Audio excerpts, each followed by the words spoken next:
Hello? Hello? Is anybody there? I just wanted to record a message for you to get you set on your first night. Hello everyone. Welcome to a very special stream.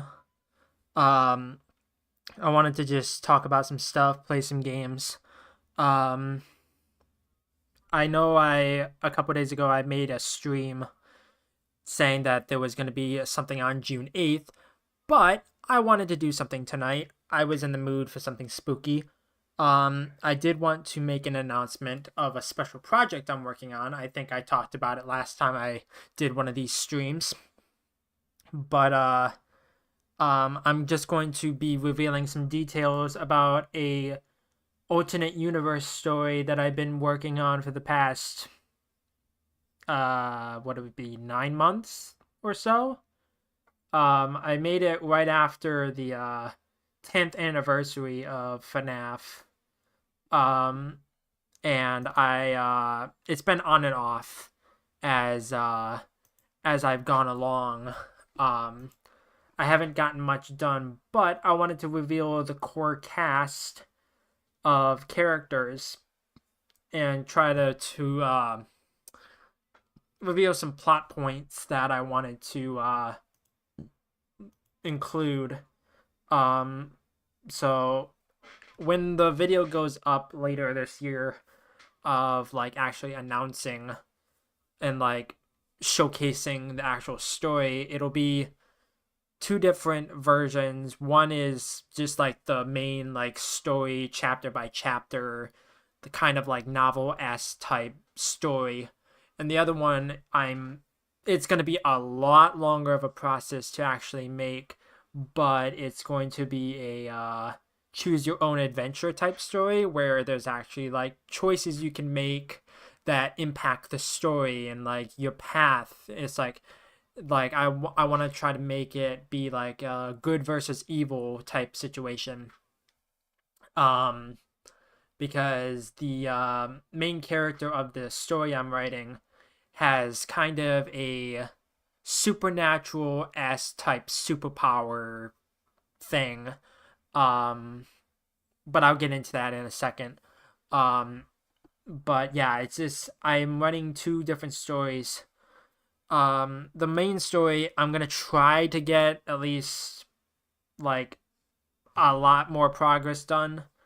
Um, compared to the choose your own adventure. I think the choose your own adventure is gonna take the back burner for a while, mainly because I'm horrible with like making branches. But I just wanted to spend the first hour of this stream or so um just talking about like the story and the characters and everything. So I have a basic outline of like seven characters, like plot points that I want to like document and showcase.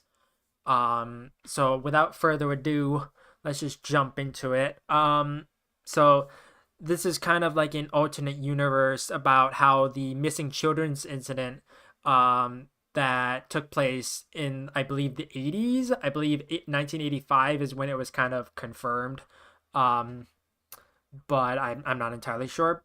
I've tried to do research as I've gone along, but it's like it's an alternate universe where the missing children's incident never happened due to a mysterious force that is either like never explained or something that isn't really well known about. We don't know what happens until way later in the story itself. Um, and the one action that prevents the missing children's incident causes ripples in time. Like all of the events that happened within the series never happened, such as like the obviously the core cast like Freddy, Chica, Bonnie, Foxy was never possessed, along with Golden Freddy. The puppet was never possessed by Charlie, but I'll get into that in a second. So it's like that type of stuff, but it's like Fazbear Entertainment became one of the most successful businesses in the world with over 50,000 locations spanning 40 countries, and that is important to the story because the core cast is going to be investigating like what actually happened because he suspects that something happened. Like I said, he has a supernatural superpower that he can tell something is amiss. It's kind of like a spidey sense type thing. Where and like William Afton is sentenced to death and executed for the murder of his daughter Elizabeth. So that is a constant that's always going to happen. It's not necessarily that she died by the hands of baby. It's actually like he accidentally killed his daughter by mistake. He was actually trying to kill some other child um, through through other means. Um, and Charlotte Emily, who is Henry's daughter, Charlie, is the president of the United States. Um, and the core cast of the core animatronic cast are no longer dead. Obviously, I've said that before, but they're now alive with their own families. They're living long lives. And later down the road, the year is 2027, and something sinister is happening behind the scenes. And now, to put it bluntly, the cast of characters I'm not very good at describing. I made basic kind of like descriptions of each character. I don't like saying like what they look like and whatnot because I don't think it really matters. I don't want to be like uh I don't want to be too like generic, but I also don't want to be too diverse just because I don't want to make like every single character white, black, Asian, etc. So I'm going to try to make it as unambiguous as possible. So jumping into the character list, the main protagonist, his name is Thomas Grady. He's a 10-year-old boy with the power to communicate with the spirits of the dead. Um, it's it.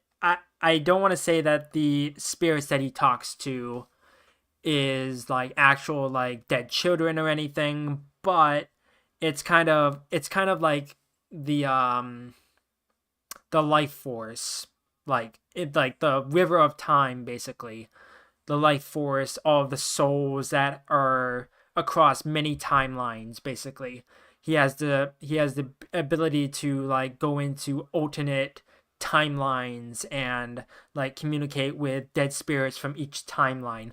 Hence, the title is Five Nights at Freddy's Life Force. I think I might have um I might not have disclosed that. The title is Five Nights at Freddy's Life Force. Um, Patent pending. No, I'm kidding. I can't copyright that.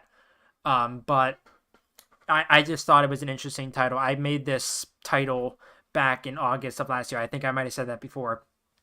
And I don't want to like leech off of any of the like ongoing series or anything. So if anybody ever decides to take that idea of like, oh, this is a good title, I don't have a problem with it. I just want to say that I did it first. Um, but it's no big deal at the end of the day. It's not my right to say that the the idea is unique or anything, because I bet a lot of people over the past 10, 11 years now um, have made similar ideas, if not the same idea. Um, but Thomas Grady is going to be one of the more unique characters, I would say, throughout any piece of Five Nights at Freddy's literature. Um, because you don't really see that. It's like, yeah, it's like a lot of the series has that supernatural types like sense of like ideas and whatnot. Um Especially with like, oh, William Afton is like an immortal being. There's always that immortality kind of like idea. Um so it's nothing too special, but it's really unique because he can open timelines. It's sort of similar to like Life is Strange a little bit, with Max's ability to like rewind time and like change the timelines and everything. But we'll get to that later. Um, so moving on to the next character, it's one of Thomas's best friends, Isaac Astera. He's a skeptic of the supernatural, but a believer of the mysteries Fazbear Entertainment holds behind closed doors. Isaac is like kind of it's kind of, I don't want to say like a caricature of myself, because I don't really believe in like the supernatural or anything. I do believe that there are a lot of like mysteries and a lot of like paranormal type activities throughout the world, a lot of beliefs. But personally speaking, I don't think that the supernatural like is like a kind of like an overpopulated type thing where it's like there's a ton of like ghosts and demons and all that type of stuff. But I will say that I've always thought that it was a really interesting idea of like the unknown. Um, we don't know what's in the afterlife. We don't know where we go when we die, if we go up to heaven or hell, or if we're stuck in limbo, or we're just stuck on this like this mortal plane of existence. It's like I'm not entirely sure. I won't know until I kick the bucket. but Isaac is basically me. I didn't want to name him after myself, mainly because I'm not that like egotistical or narcissistic. It is I don't want to say that it's like somebody who is kind of like a know-it-all or anything, because I'm very stupid when it comes to things, but he's not the I will say he's not the brightest tool in the shed, not the sharpest knife in the drawer, but he's more kind of like the brawn of the group. Um I'm not that strong, but if if that's one of his qualities, that is opposite of myself, then that would be something that I will explore later on. I'm gonna try to commission some people to like draw these characters at some point. Um, I have kind of like an idea of like how I want them to be like described. I know I said earlier that I was like I'm not very good with descriptions because I was writing a different story. Um, kind of like an original idea. I say original. It's not that original. It's kind of cliches, but it's just an original IP, I would say. Um, and like I was describing every single character, like their hair color, eye color, their like their ages and all that. But regarding this story, I'm gonna try to keep it as simple as possible because it doesn't really matter at the end of the day.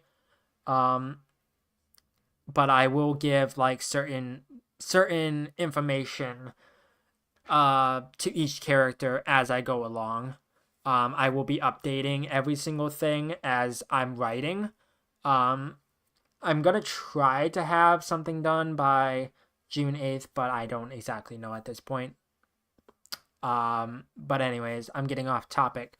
The next character is the final member of our trio of friends, Maya Kingston.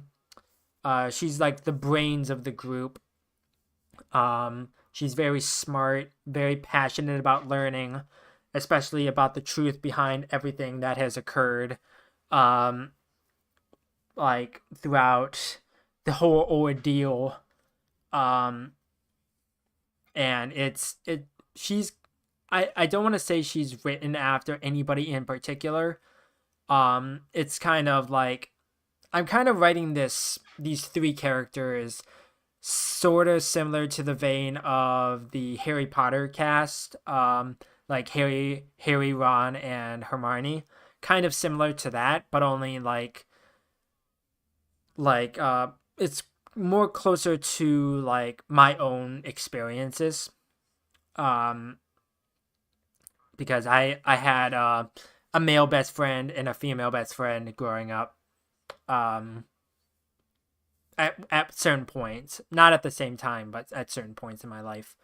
Um, but I'm writing this in a way that echoes other things. It's like I said, it's not the most original idea, but it's following in the same veins. I'm taking inspiration from a lot of things, but she's very like I said, she's very smart. She's like more of an investigator than like a student of the craft, I would say. The she's very I would say nosy. She's very like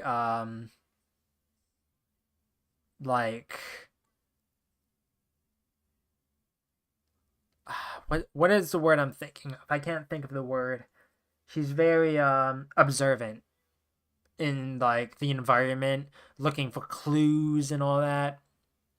Um and like I should preface this. Every single name that I give is like I haven't like looked up any names. I haven't looked up any like anybody that has a similar name. So if any of these names are written like if they're like named after somebody, like an actual person. It's complete coincidence. Um, I should have probably looked it up. I looked up Thomas's name to see if there was anybody that was named that, or like if there was an actual character that was very similar within the series or anything. So I looked up that, but other than that, I haven't looked up any other character. I did look up some names to see if there was anybody named it, because in my head I was like, that name seems familiar, but I'm not entirely sure. But I'm gonna try to be as original as possible, make original characters.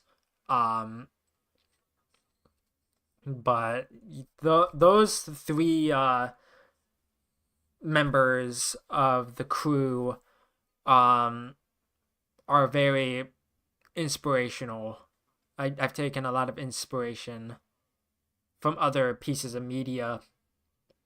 Um, I think Maya is probably my favorite out of the group, just because um, I've always had that kind of like sentimentality where it's like I always want to know, I always want to be honest. I always want to know the truth. I always want to know, I don't want people to like lie to me. And I've always been like kind of like a teacher's pet.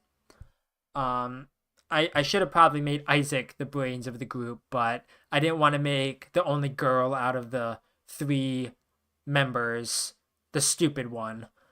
Because that's very like I don't want to say like stereotypical, but it's like I don't want to make a woman stupid.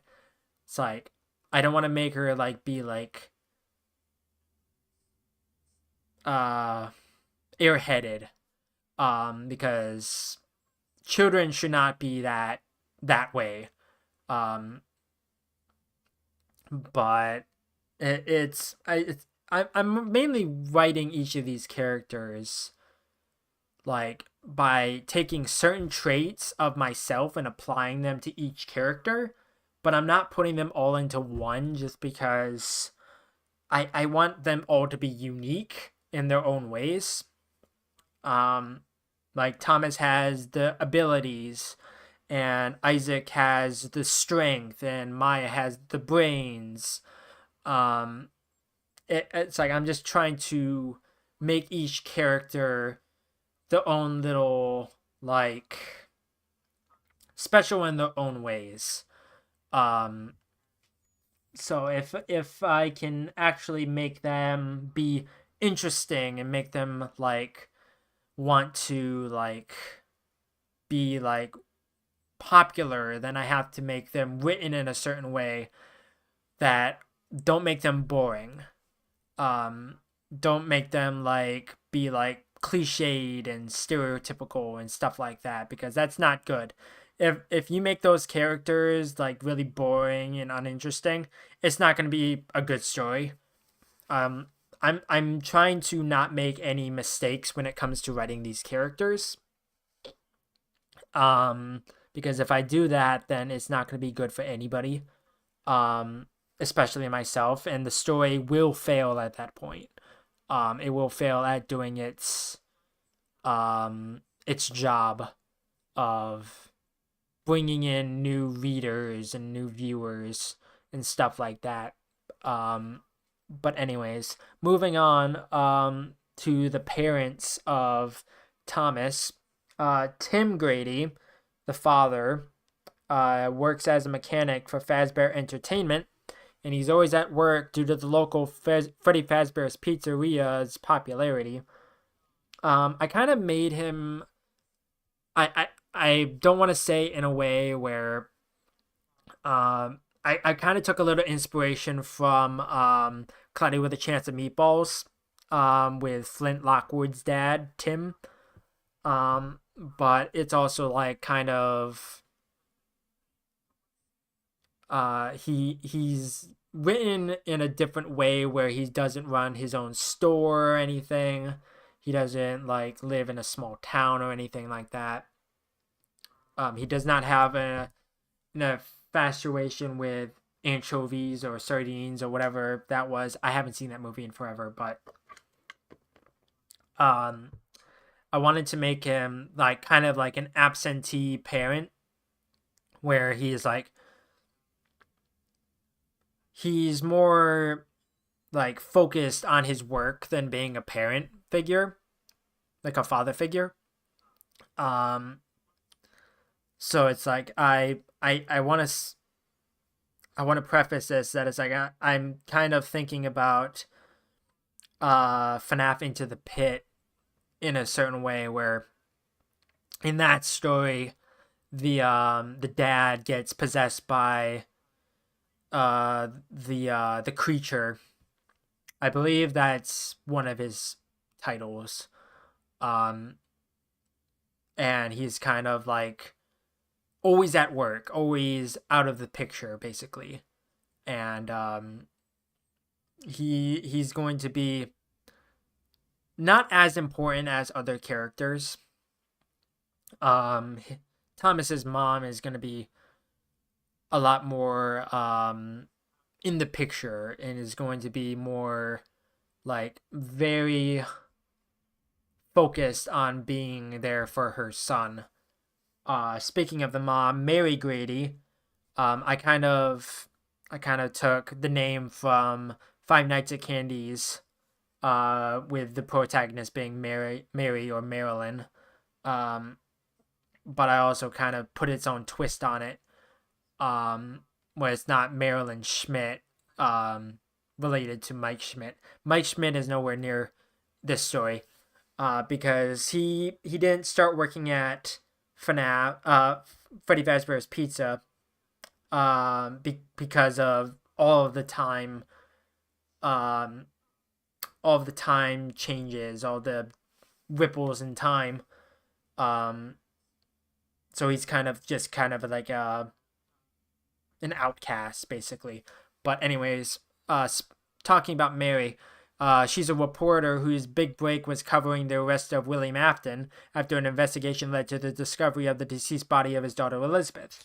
She was very, very important, in terms of like making sure William was actually like locked away and sentenced to death. Um, like she was kind of like an integral witness in his court trial. Um, because she was like very driven in her line of work. Um, before all of the things happened, she she was struggling to make ends meet.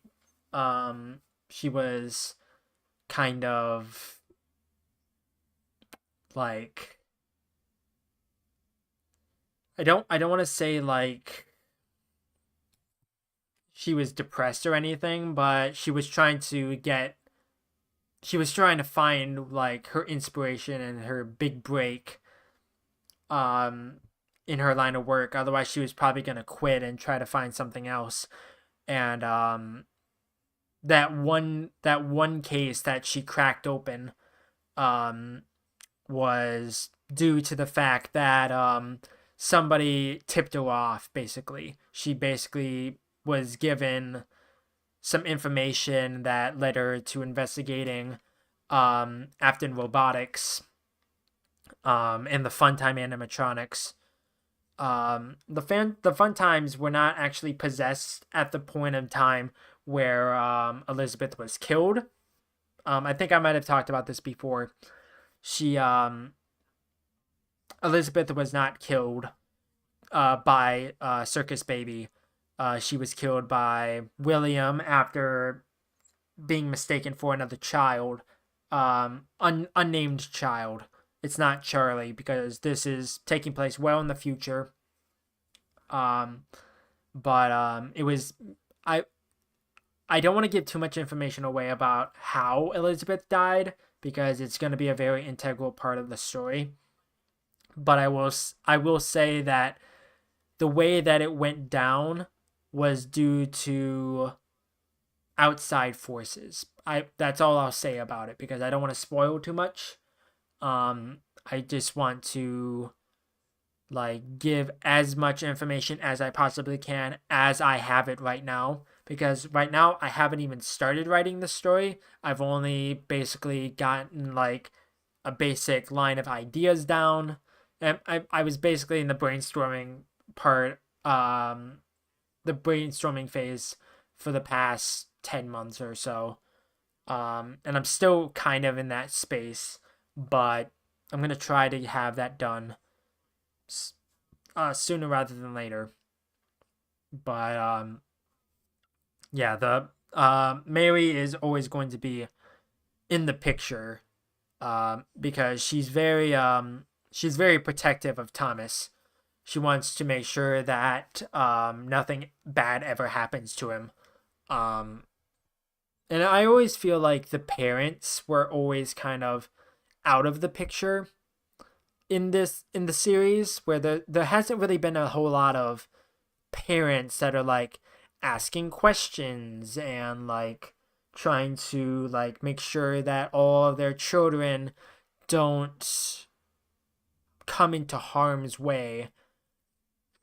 Because when the missing children's incident happened in the series, there weren't many parents that were that concerned about where their children went and like how they went missing. Um, well, there's not that much information about it. That is, like, Scott never really talked about it, and he never like wrote anything about it. So it, like, I think there might be some, like, maybe some posters in the first game that were kind of like questioning that, but at the same time, it was never really followed up on. Um, but it's going to be really interesting to see where her path takes. But anyways, moving on to the next character, Maggie Humbridge, who is Thomas's fifth grade teacher. She's a very strict woman, but only wants the best for her students. This is the most generic character that I've written about so far. Um, I wanted to make just kind of like the like strict like teacher character, kind of stereotypical. Like this is probably going to be the most stereotypical character out of anybody. Kind of like she's kind of like older, and she kind of has the glasses and the bun hair and the dress and all that stuff. Kind of like old fashioned. Um, and I made her a fifth grade teacher mainly because I didn't know what grade Thomas would be in. It's either fourth, fifth, or sixth, because when I was in school, I believe I was in fifth grade when I was 10 years old. Um, but I started school earlier than most people. And I graduated high school earlier than most people. Well, like younger than most people. I shouldn't say earlier. I should say younger than most people, because I was 17 when I graduated high school. Um, and I've always struggled with aging people, and I've always struggled with like describing people and naming people. I've always been bad with faces, but Maggie is kind of I kind of have the idea of what she looks like down.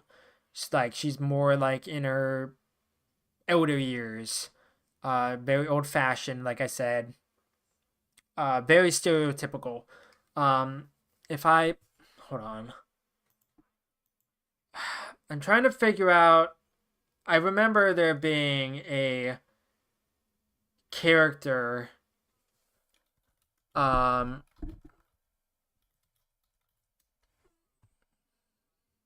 I remember there being a character, but I forget what it's from.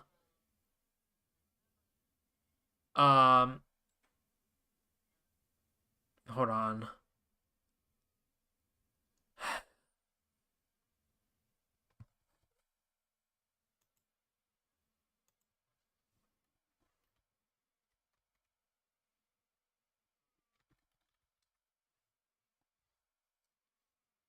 I don't remember what the character is from, but it's kind of gray hair type stuff. Um, I'll try to find a picture of it. Give me 1 second.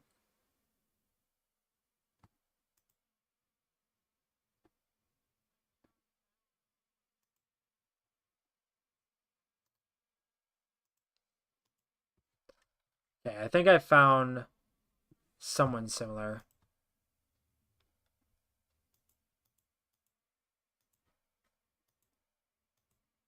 Um,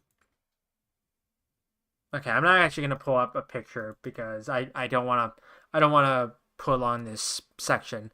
But she's very stereotypical, gray hair, glasses, dress, etc. I've said it before, but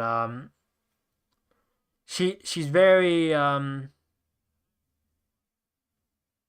I kind of made her after my own grandmother, like very strict by the rules type character. But it she's not gonna play that important of a role outside of school because I don't really want to like make too many characters play an integral part of the story. Um, but she is like one of the main characters mainly because she's important early on in the story, like she's very present early on, but later as the story progresses she kind of like disappears into the behind the scenes, um like just kind of disappears for a while. I don't want to give too much away about her because I kind of have an idea of what I want to do with her, but anyways, moving on to the last character I have written down as of this point in time.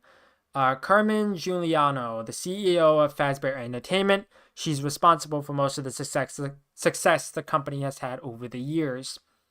I also have kind of an idea of like how I want her to be depicted, kind of like a Latina type character, like very casual, very like business casual, like ponytail, like skirt suit, stuff like that. Very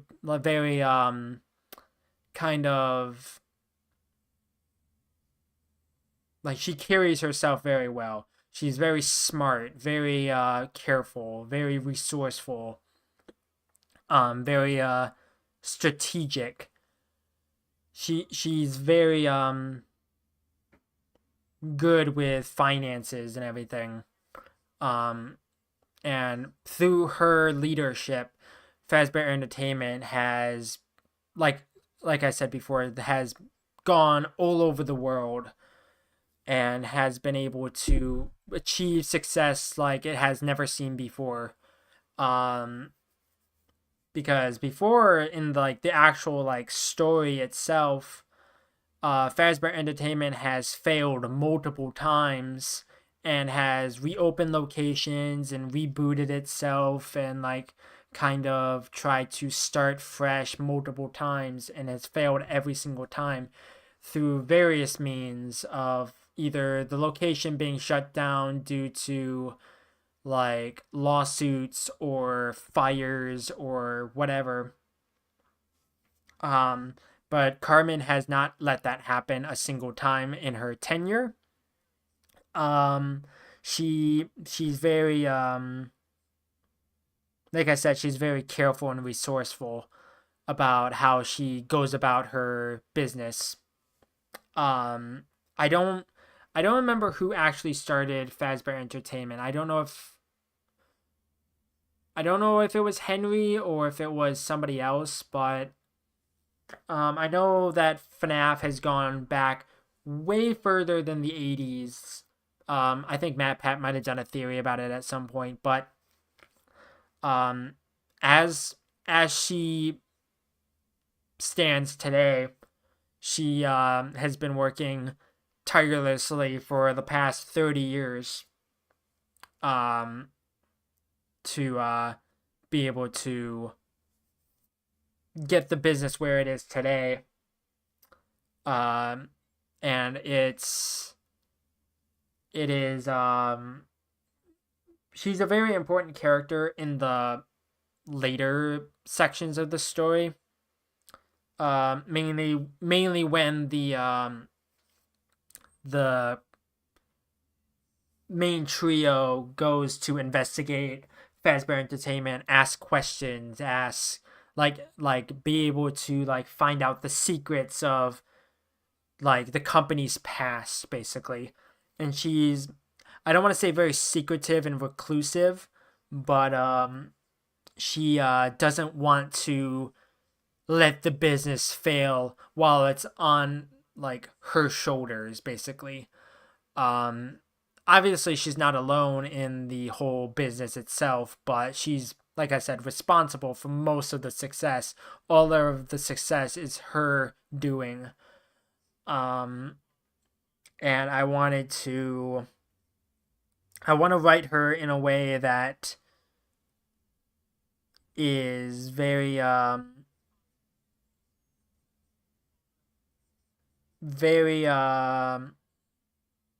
carefully worded, um because I'm taking a lot of inspiration from a lot of things. I don't exactly know what. Why I say I don't know what. I know what, but I don't want to say due to spoilers. But um it it it reminds me a lot of certain investigators. I will say that much, like Sherlock Holmes, um, Carmen Sandiego, stuff like that. Um, she's very, very careful in her investigation work and whatnot. Um, and like being able to provide truth to those who are responsible. That's basically the long and short of it. But that is the end of what I have currently without getting into the actual story itself. That's the main like kind of outline and cast of characters of Five Nights at Freddy's Life Force. Like I said, I'm gonna try to have something done by August 8th, which is the 11th anniversary of the series. Um, but I can't guarantee anything.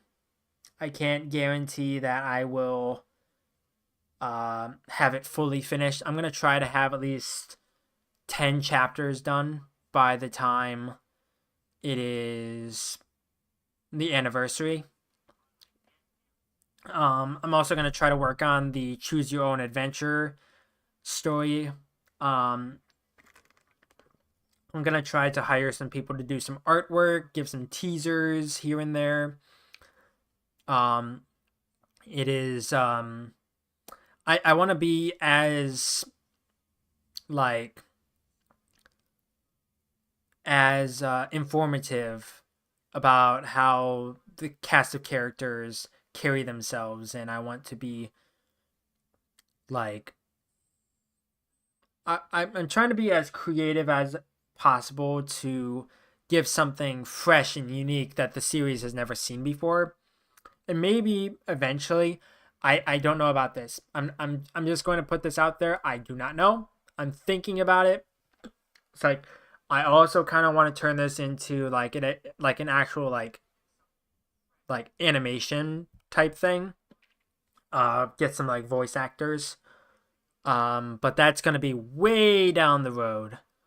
Way down the road if that ever happens. It's like I wanna make this story very special because I've been longing to create something that a lot of people can enjoy, but also kind of contribute to. So when this story eventually goes public, I will have links in the description of the video when it comes um, to the story, so people can go check it out, add chapters if they want to. Um, but the main story is going to be my personal work. It's going to be all of my personal ideas. Um, the choose your own adventure, I'll have some stuff ready, hopefully. And then people can just add on to it as they want.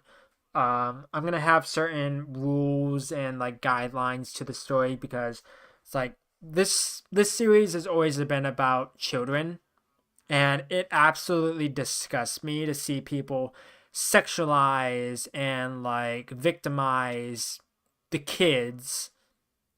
I always found Toy Chica to be really weird in how Scott has designed her. It's like, oh, Toy Chica is sexy. It's like, no, I don't like it. I don't think the toy animatronics were even possessed, but even if they were, it'd be really, really weird, and I don't like it. And there's certain pieces of media that I won't name because I don't want to start beef and drama with people, but there's certain pieces of media out there that are really gross and I don't like it. Um so I'll come to that bridge when I come to it, but or I'll cross that bridge when I come to it. That's I believe that's the phrase. But for now, I'm going to work on it in the background, see if I can get something ready by then because I have about a month and a half or so, give or take, to work on it. I should have been working on it for the past 10 months or so, 9 months, whatever. But I've just been busy with other stuff. So like I was working on some projects before that took up a lot of my time, and then I was going through some mental struggles. Um, and I'm also working several days out of the week, so I didn't have time. Plus, I'm working on the main channel stuff, so I'll try to have something ready. But for now, this is going to end this section of the video. Um, I might post this as its own thing. Um, I don't know yet. It's honestly going to depend on how I'm feeling about it. But I'm a little early. It's only been about 45 minutes. But let's jump into some games. I don't exactly know what I want to start with because I have some games like downloaded, but also I'm saving some of them for uh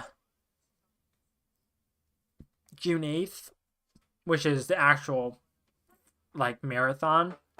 So I have I'm gonna try to go all the way up till 6 a.m. because I was planning on doing that anyways. But if I end up stopping it early, then it is what it is. I did that last time I did one of these types of streams. I ended it at like 4 hours and 55 minutes.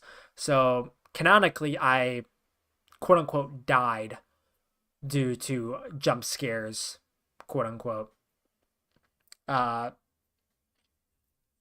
um, so let's see. What do I want to start with?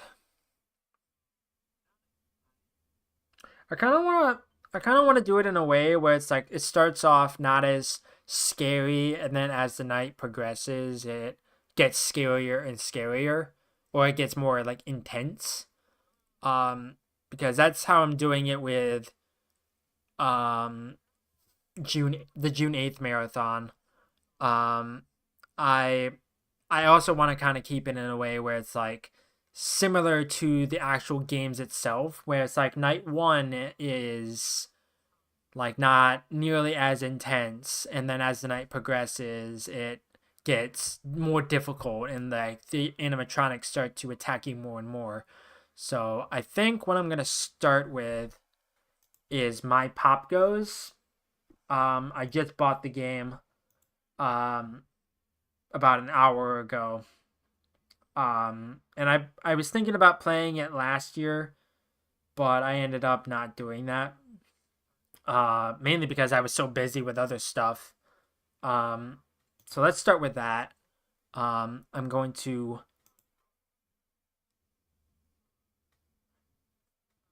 I have to.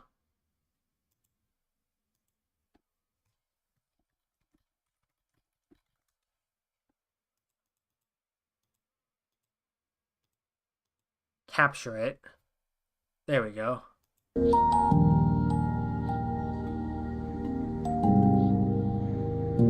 Let's see, does gameplay come back up? Hold on.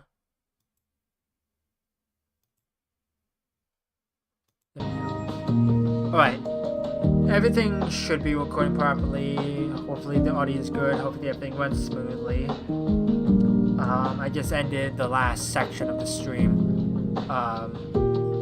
So this is going to be a completely new section. But anyways, hello everyone. Welcome to My Pop Goes. This is part of the Pop Goes universe. I think it was part of the 10th anniversary of last year. But I don't remember. But I wanted to play this just to start off this section of games. I was planning on maybe playing this on June 8th, but I wasn't entirely sure if I wanted to or not, because I have certain games that I wanted to play beforehand, but I decided to keep it here. So we're not good with intros, so let's just jump into it.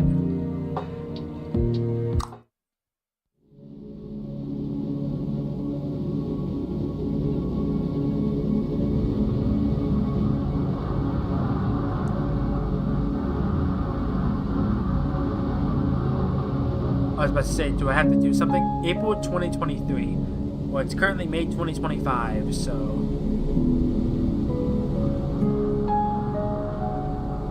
Question mark. Could you go into the attic and fetch my old toolbox? It should be somewhere in the chest against the back wall. Okay, we have...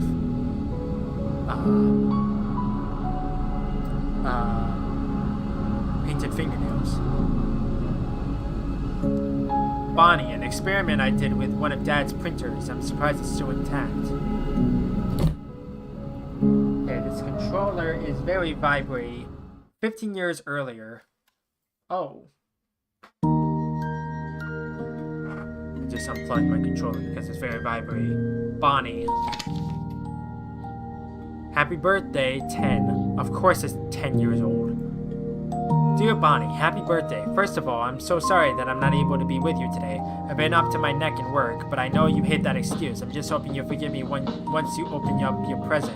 Hope you have a great day. Take care of Mom, and I'll hopefully see you next week. God! I was just talking about this in the last section about, like, absentee parents. Of course. I completely forgot about this. So... I guess it was just in the far reaches of my mind, but no big deal.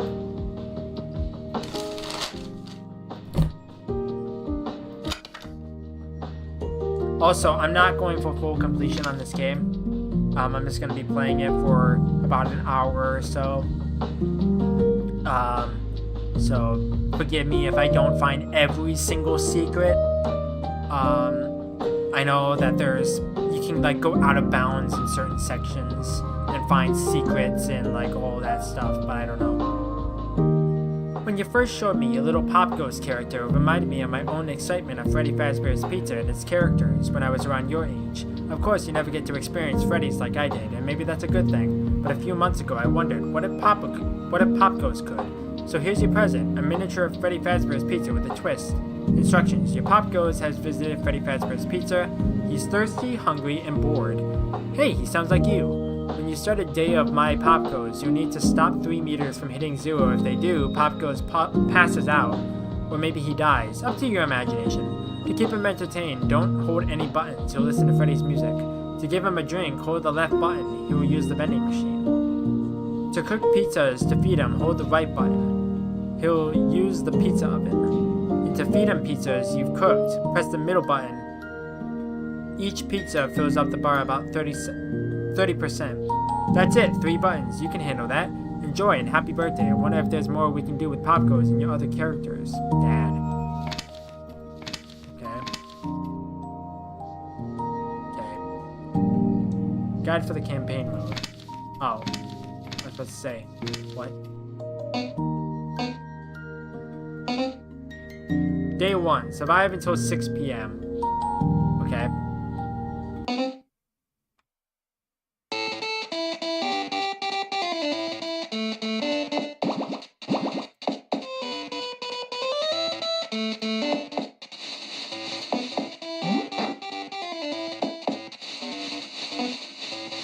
This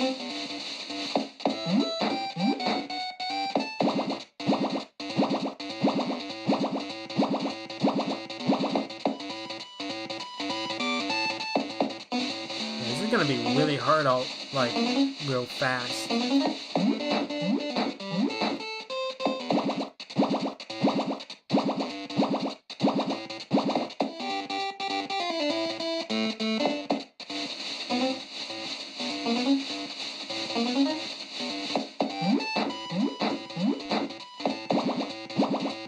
This is gonna get really tricky as the time goes on.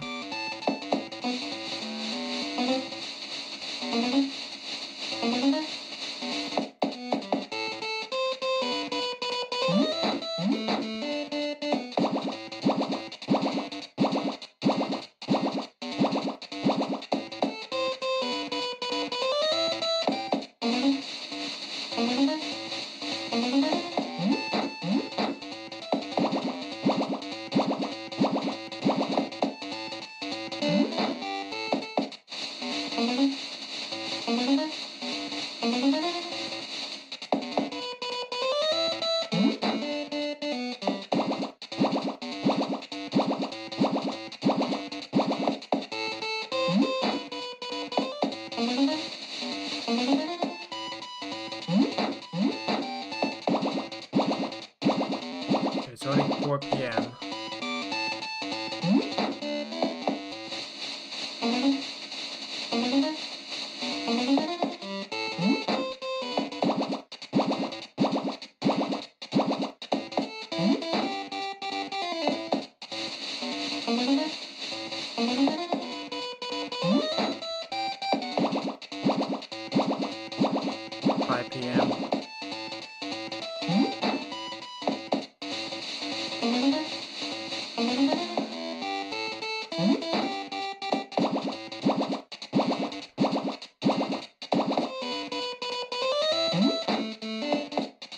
Okay, I think I get it.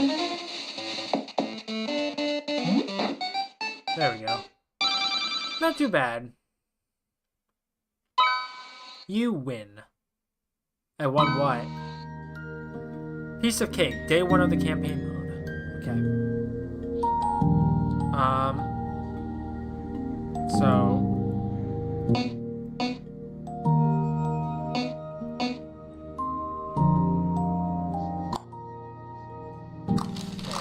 I have stickers.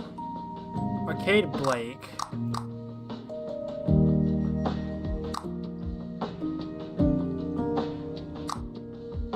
Nice.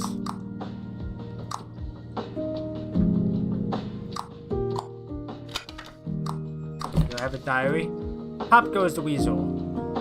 Name Oliver, Pop goes Evergreen.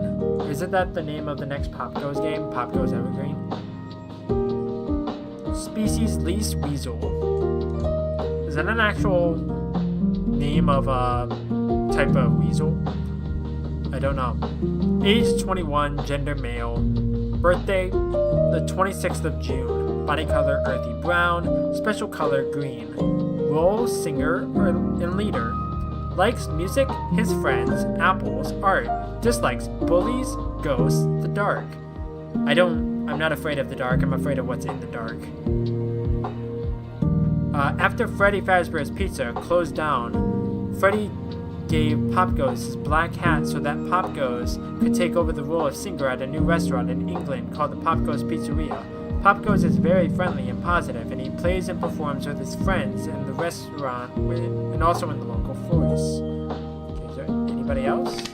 No. Okay, how do I go back to, oh, there we go. Okay, fishing. I'm gonna do one mini game in between each day or night or whatever. Completing fishing will unlock Blake the Badger skin for the campaign game mode. Blake the Badger character sheet. Okay. Okay. Find the correct fish and catch it with your fishing line. Use the left and right buttons to position your hook, and then the middle button to send it down. Okay.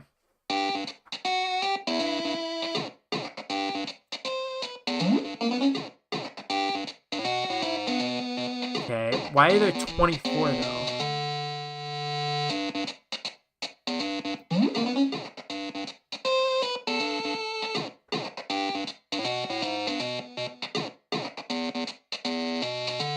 Okay, it's this one here.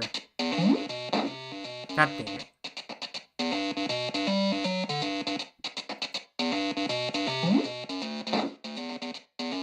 Wait, that counted? What the heck?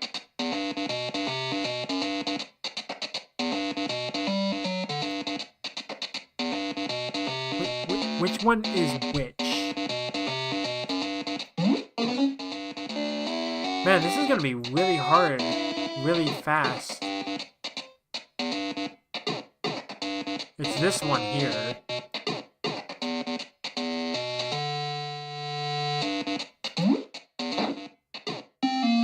And I failed.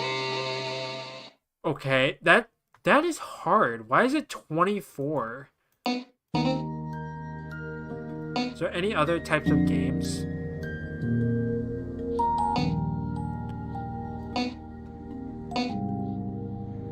Huh. Okay, I want to try to get at least one. Move left and right to juggle the toppings from the chute to the oven.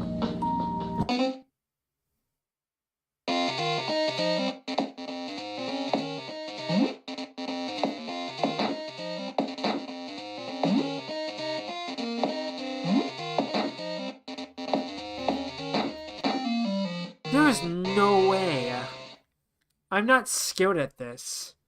I'm not skilled enough to do this. I don't really care about, like...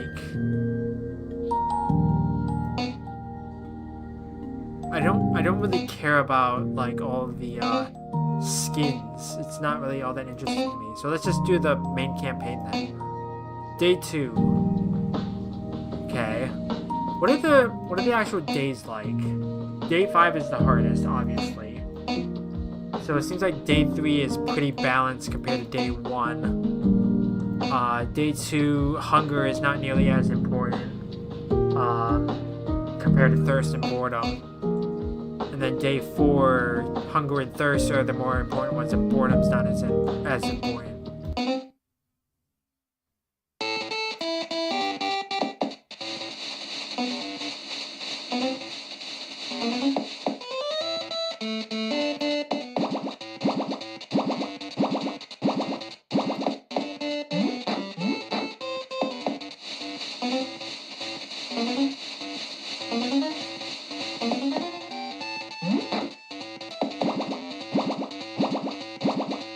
These meters are going down really fast.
It seems like 5 is the max amount of pizzas I can have at any single point in time.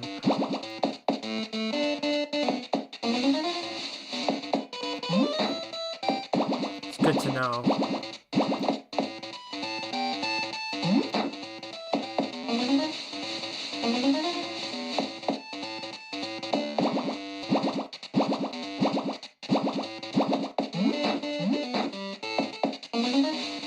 This is not nearly as hard as some other things can be. It's probably going to be harder as time goes on.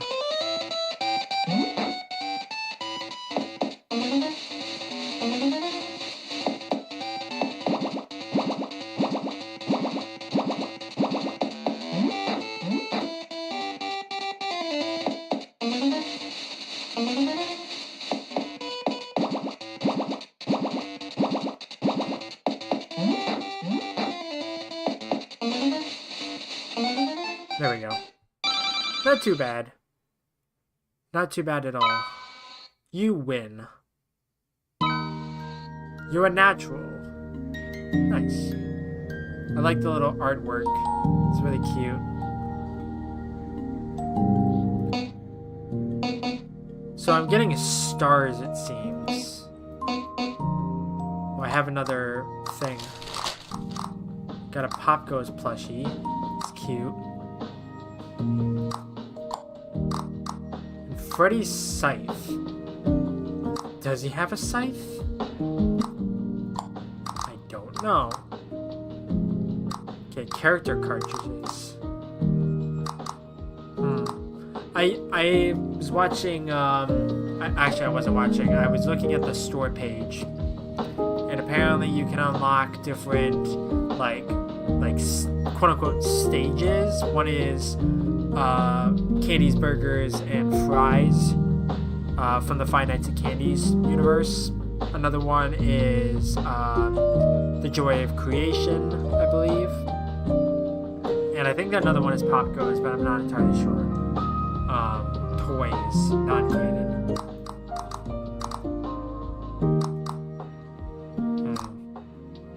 Okay. There's no new diary entries, right? No. I don't exactly know how to unlock diary entries. Maybe I have to... Maybe I have to be able to, get through the week. Okay, let's just do day 3. Let's get the campaign done, and then I'll do the minigame stuff.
I just realized this is kind of like a Tamagotchi type thing. Or Tamagotchi, I don't exactly remember what it's called.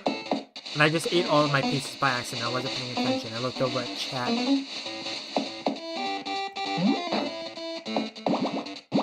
Yeah, we did it. Not too bad.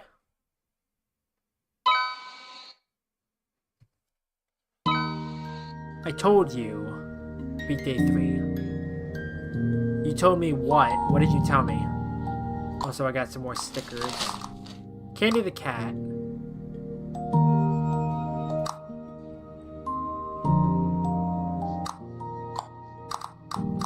An arcade stone.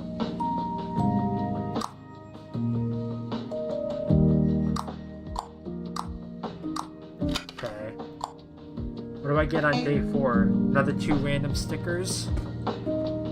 Okay.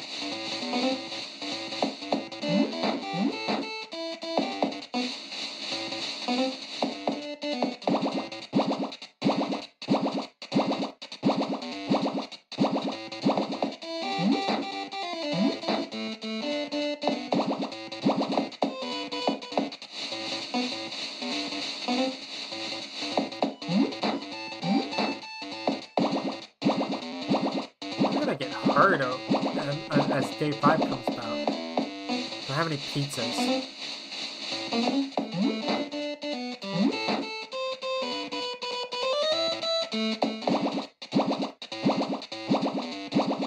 Takes forever to drink some water.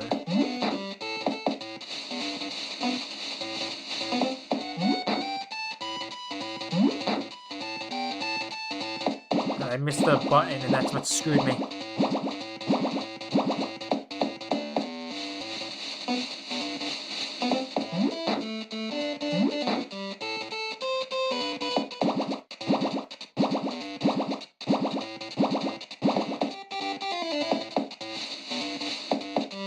Come on.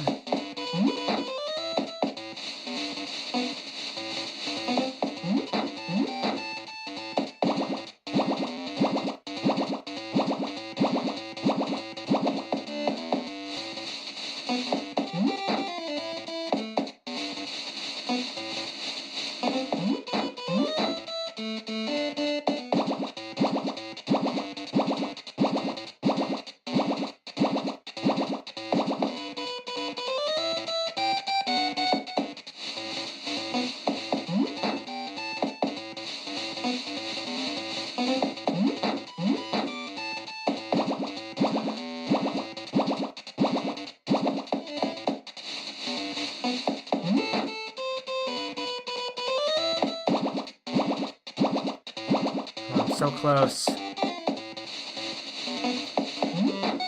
There we go. Did it. Day 4 done. It'll all pass. Okay, 3 toy skins. End this day plus challenges. Okay, got some more stickers. The mask. It's a little horrifying. An arcade menorah.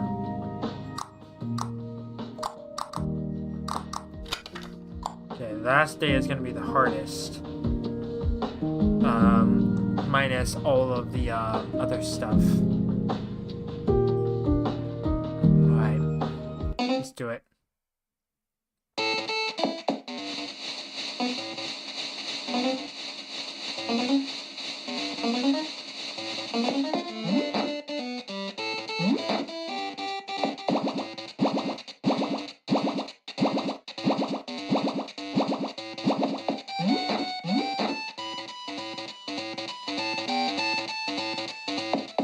The fact that it takes forever to get the stuff back up kind of sucks.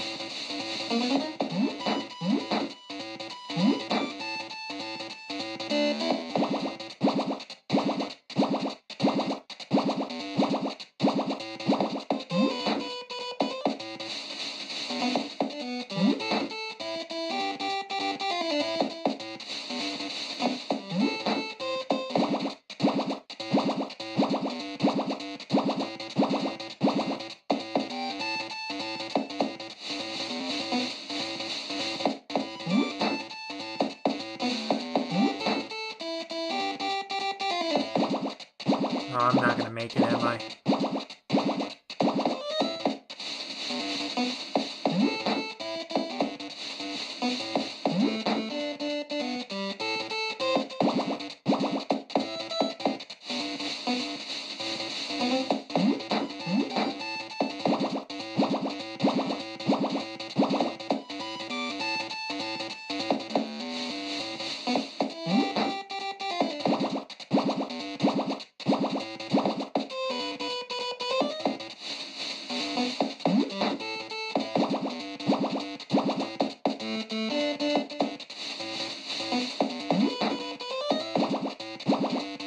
No, I'm not gonna make it.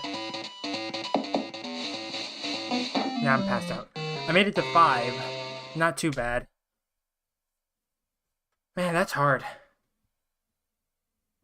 Okay. I'm gonna back out real quick. Let's try some mini games. I'm not good at these mini games. These mini games are kind of tricky. Long as pop goes, eat the pizzas and don't hit anything. Grow by eating pizzas. Just don't hit walls or yourself. Steer by using the left and right buttons. You can boost forward with the middle button. So this is kind of like Snake, right? Am I understanding that correctly?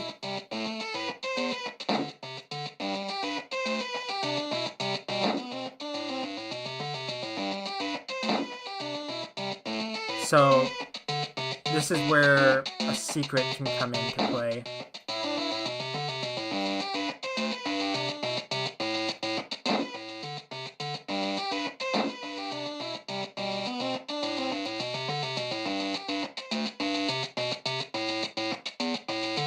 There is absolutely no way you can possibly get 40 in one playthrough.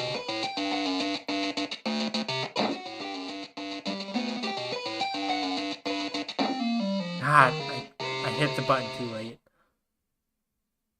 Okay, I can try again. He gets really long as... Oh, come on, really? He gets really long as the game progresses.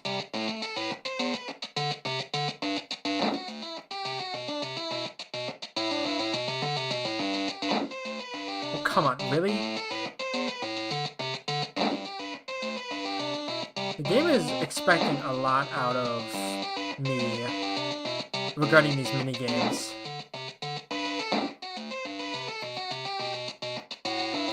Like getting like a ton of points in one playthrough.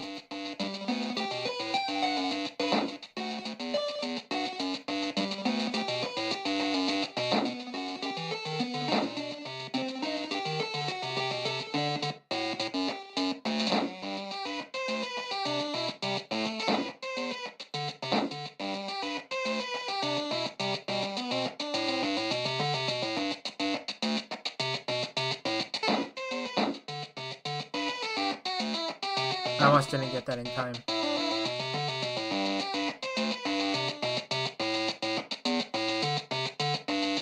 Halfway there.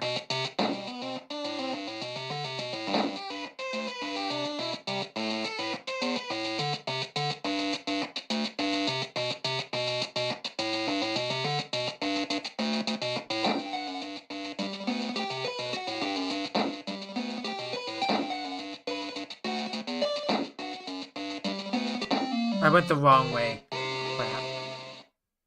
Alright. Okay. Let's try all the minigames at least once. Oh, I didn't read the instructions.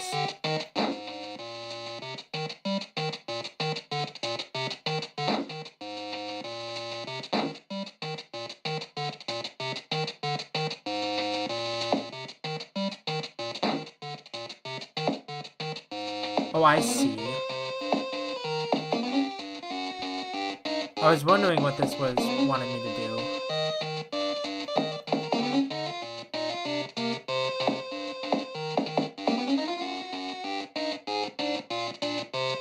Do I get health back?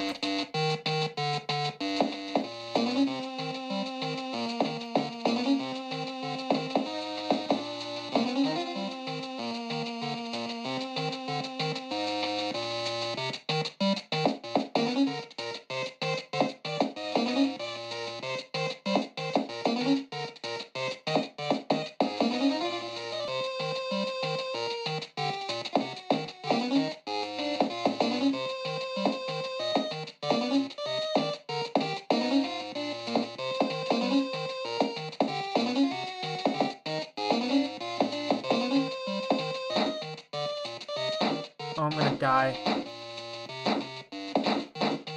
Yeah, I'm dead. Just kill me. I was taking too much damage, and I didn't exactly know what it wanted me to do at the start, so... let's try it one more time. I wasn't doing too bad at the start, and then I kind of just struggled.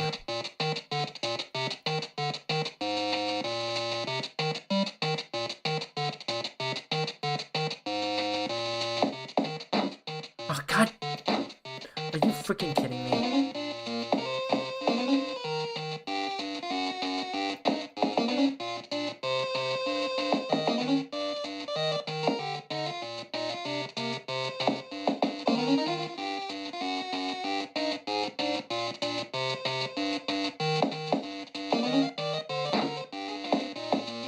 I always hit the wrong button.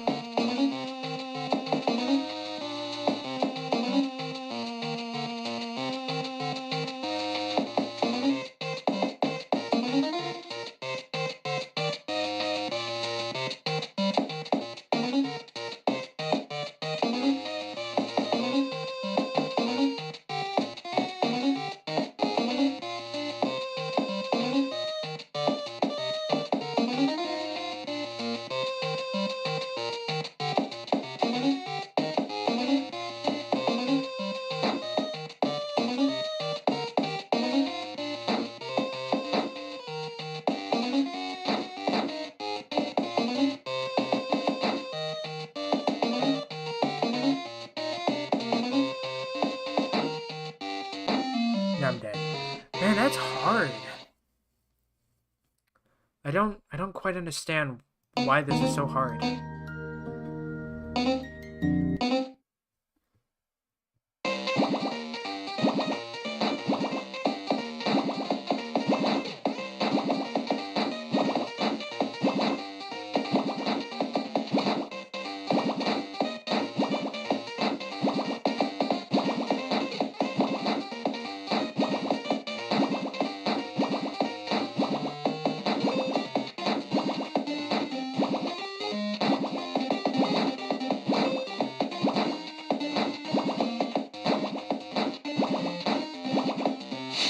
Oh, come on.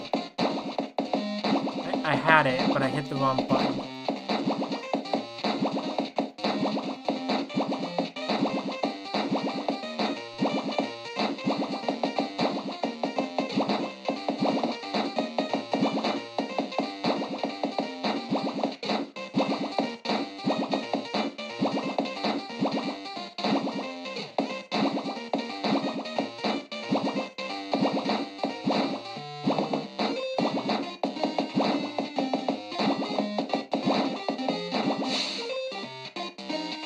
What?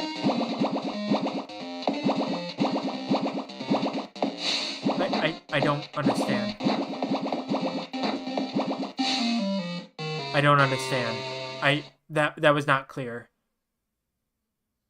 I don't know what I did wrong. Alright. I think I'm gonna end this section here. Because I don't think I'm gonna beat Night 5. And these mini games are really difficult for some reason. But that's a good episode, I would say. I've been going for about 30 to 40 minutes. I haven't unlocked any of the diary stuff, but like I said, I wasn't going for full completion anyway, so... Anyways...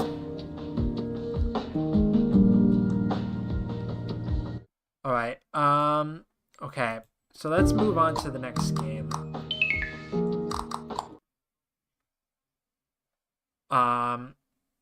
Let's see. Alright, moving over to Game Jolt. Go to my library. Okay, I think I'm gonna play One Night at Flumpty's next.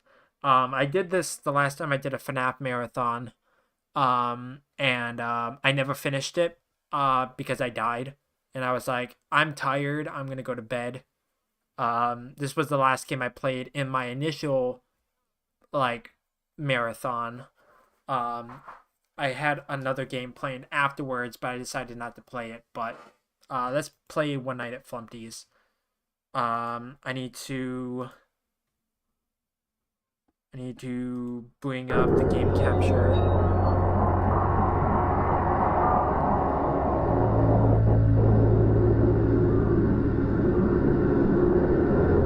Okay, I gotta capture it properly. Alright. Oh. I can toggle full screen mode, which is what I'm gonna do. And then I have to readjust it, so give me 1 second. There we go.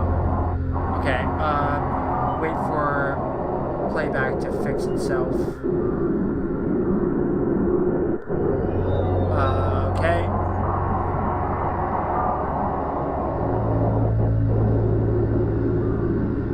There we go. Alright. Alrighty then. Everything should be recording properly. Hopefully the audio is good. Hopefully everything runs smoothly. I'm just gonna jump into it because I don't know how long this is gonna take me. So anyways, hello everyone. Welcome to One Night at Flumpty's. You know what this game is. It's Flumpty. There's 3 of these games. I'm gonna play this one, and then on June 8th I'm gonna play the second one. I'm probably not gonna play 3 because I think 3 is the weakest one out of the trilogy. Well, I'm not gonna play One Night at Flumpty's like this year. Probably on the next time I do it, but I don't know. But I'm gonna try to play this. I'm not going to be doing hard-boiled mode. I will not do hard-boiled mode. I refuse. And this is the definitive edition of the game. It's not the original game that I played back in 2022. I think that was the case. Anyways, did this version come out in 2022? I don't remember, but I don't remember there being a hard-boiled mode at that time. But I don't remember. So I'm just gonna jump into it. I'm gonna try to get this done. I don't know if I'll be able to beat it. I don't know. There's only one night, so we'll see. Survive until 6 a.m. Party boy, is this? I'm a cactus. Yes, you are.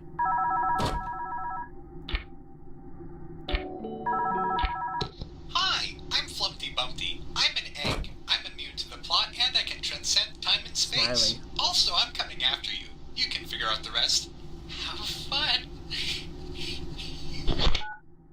I like how all the references are different.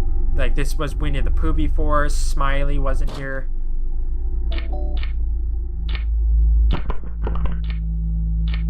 Okay, there's Flumpty.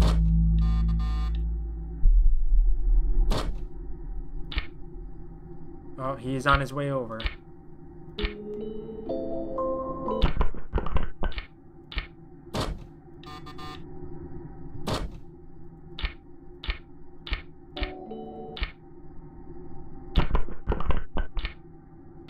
The red man is what's gonna kill me.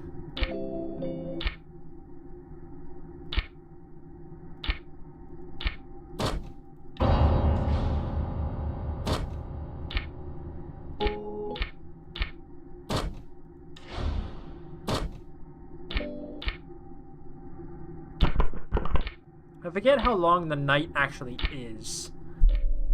Because last time I was doing this, it took me a really long time to actually get through the night. Depending on how long it actually takes me to beat this, I might play up the beavers now out of... Well, he's not out of toilet paper just yet, but he will be soon.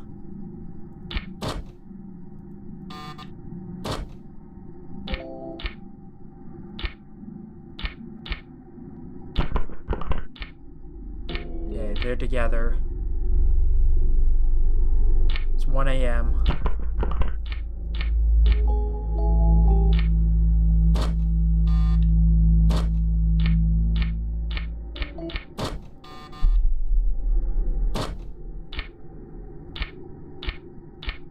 Okay, he's on his way over.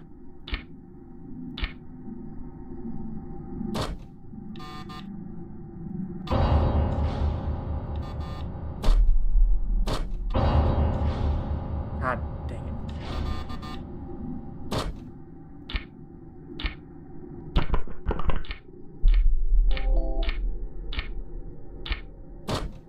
both gone.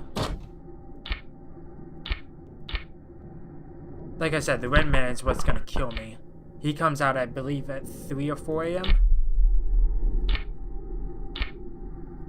And I have to be vigilant of the left camera. Not the left camera, the left door.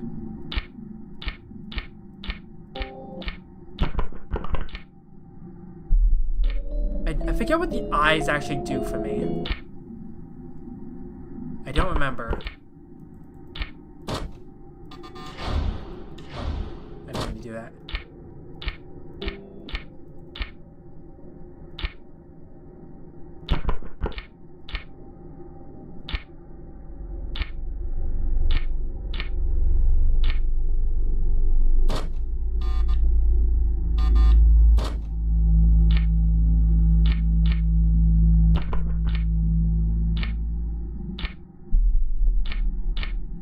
Uh-oh. He's out of toilet paper.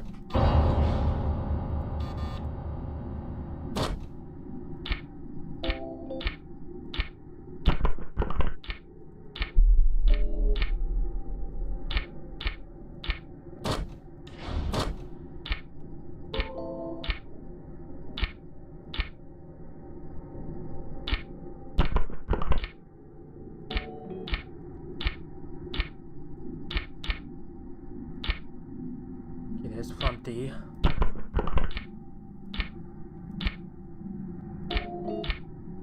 Okay, I would like him to rush me at this point.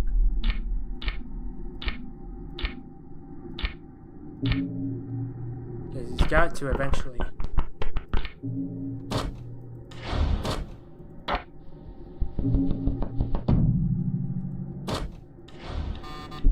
Oh, that was almost bad.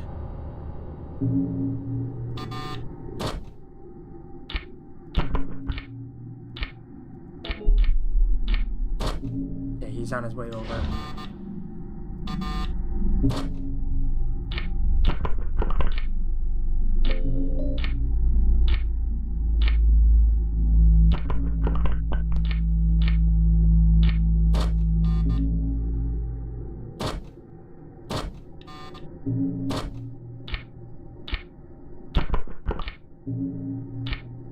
I believe the beaver only rushes you twice a night.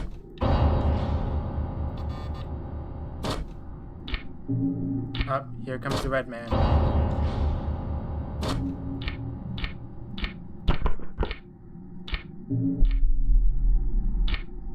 Okay, they're both gone.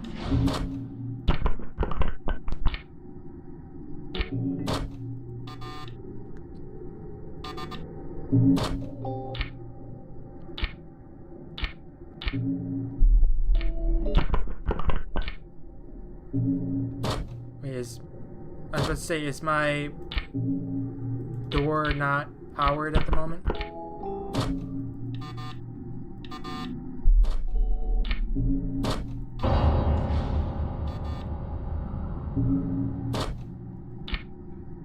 There's Party Boy Blockhead.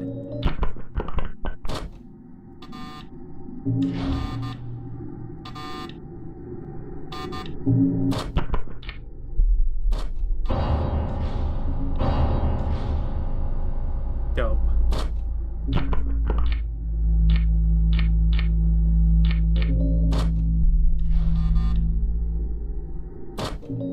Oh god, the clown. There's the red man.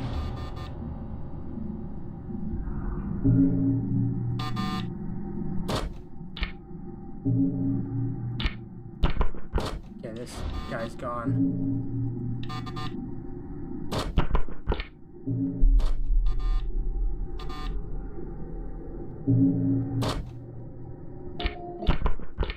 Okay, red man's coming back.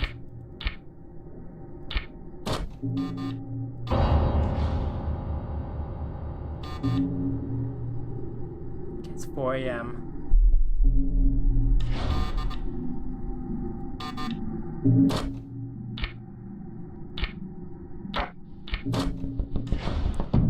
That was almost really bad.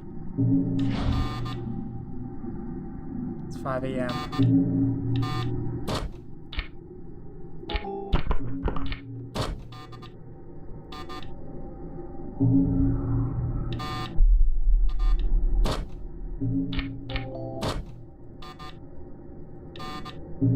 I think I'll be fine if I just monitor the doors.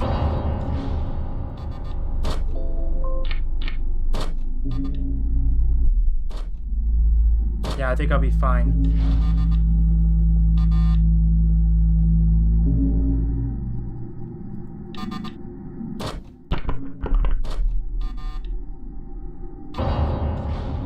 Uh-oh. Uh-oh.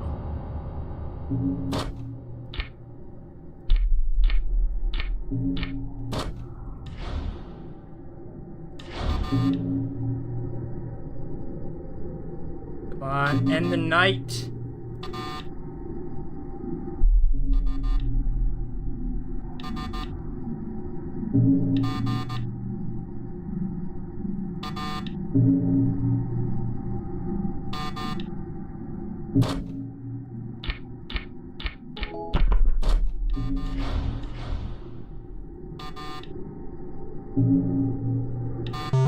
There we go.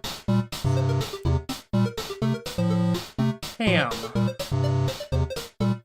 It didn't take me nearly as long as I thought it would. One night at Flumpy's. Let's meet the gang. Starring Flumpty Bumpty. Birthday Boy Blam. The Beaver. The Red Man. Grunkfuss the Clown. And Golden Flumpty. The Egged. And a special thank you to Scout. Alright. Like I said, I'm not gonna do hardcore mode. Because that was tense. That might be a shorter video. I might just jump into One Night at Flumpty's 2, I don't know. Do I want to do that? Not really. I kind of want to save it for June 8th. Because that's the better of the two anyways. It's a lot better than the first game, I would say. So I'm going to end One Night at Flumpty's here. Move on to the next game, because the next game is probably going to take me a lot longer than this game did. This only took me about 10 to 15 minutes, which is not too bad for a video. I think Markiplier's video on this game was only about that length anyways. I don't remember, he did die to Birthday Boy Blam, I think. And I remember when Matt Platt played it back in, what was it, 2016? Yeah, 2016 or 2017, I don't remember. But he played it, and it took about like an hour. But I think he jumped into One Night at Flumpty's 2 as well. I don't remember. But then again, he wasn't wearing headphones either, so I don't know. So I'm going to end this here and move on to the next game.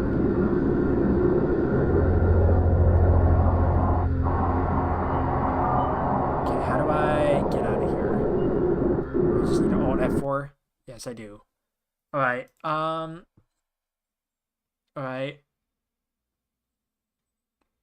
I'm about an hour and a half ahead of time. So this might be a lot shorter of a stream than I was hoping. Alright. Let's jump into Five Nights at Candy's 2. I was planning on doing this for June 8th, but I think I'm going to play Five Nights at Candy's 3 on June 8th.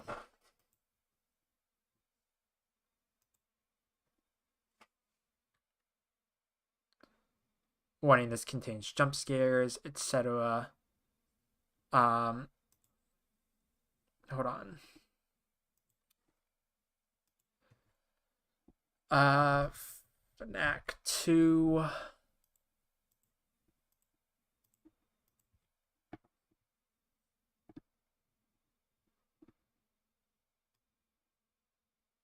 Okay, for some reason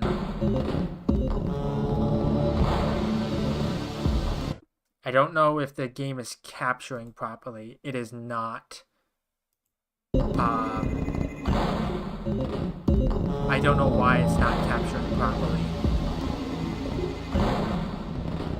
You know what I might have to do? I might have to do a... Oh wait, no, there we go. Wait, nope, never mind. For some reason, it is cropped really badly.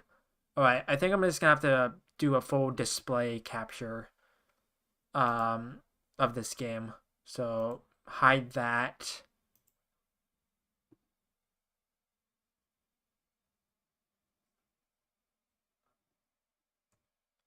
Move all these up.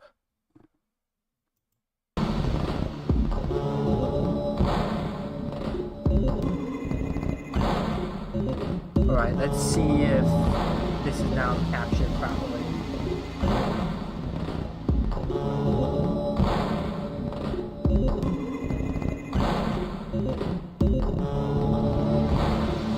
Nope. For whatever reason, it's really weirdly cropped. I don't understand why it's really weirdly cropped. Let me try... Okay, is there any way to fix this?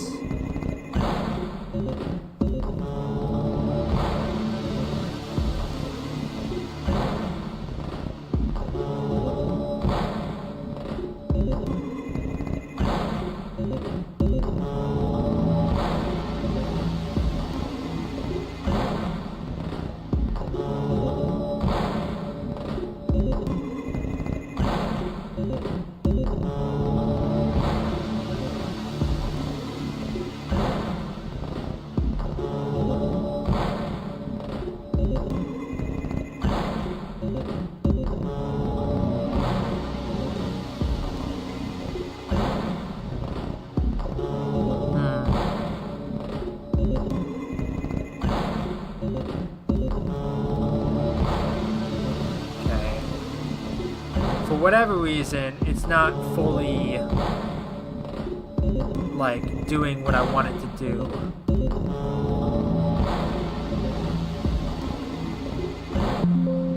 Let's try fixing it. It's really weird that it's not fully displaying properly. Am I just not going to be able to play this because it's not displaying properly? Apparently not. Alright, you know what I'm going to do? I'm going to fix this by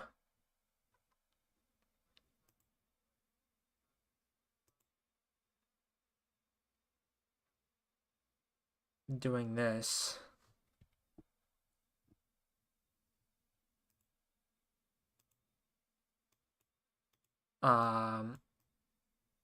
Bring this over. I have to figure out the right display capture.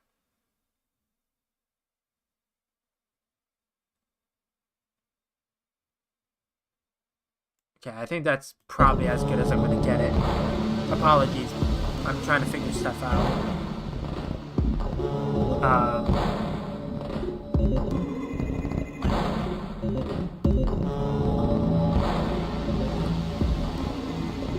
See if it captures properly now. Yeah, I'm probably in the video. I'm probably gonna have to. Extend the thing, but it's no big deal. All right.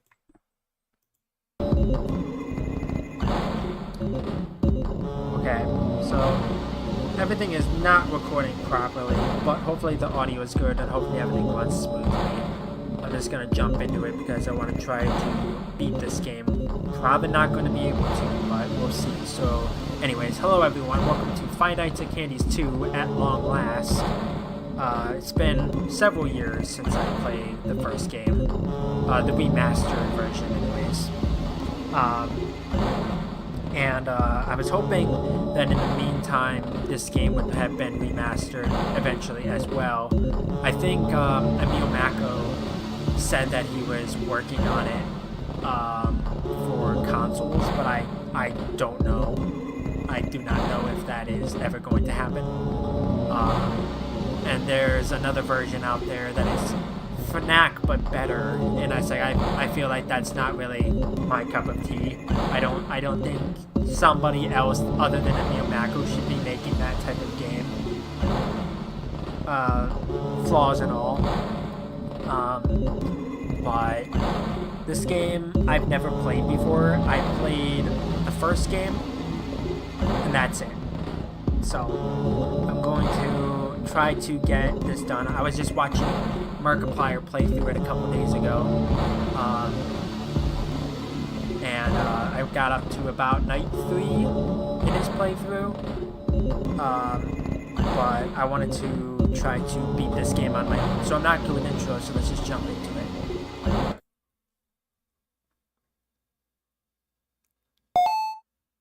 Hey. Are you there? Lol, you lost the bet. You know what that means? It's Saturday? I mean, it is Saturday. You have to spend 5 nights in that old factory again. What? Why do we have to keep coming back? Or else people will think you're a chicken. Scared? Just going to reply to Lamau, aren't you? Yep, that's what I figured. At least the text is being captured properly. Alright. I kind of got the mechanics down. I don't know if I'm going to get all 5 nights done. You're surrounded by darkness. Press space to use the camera flash from your cell phone. Use this to briefly be able to see down the dark hallway. Flick the mouse to turn on the camera panel. Okay. Internal phones, yeah, I understand.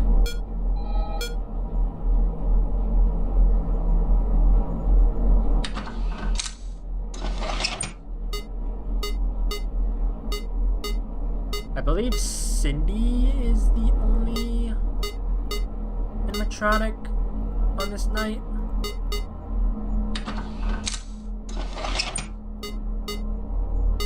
And then the next night is Chester. Oh, the monkey. I'm probably gonna die quite a bit too. Would not surprise me.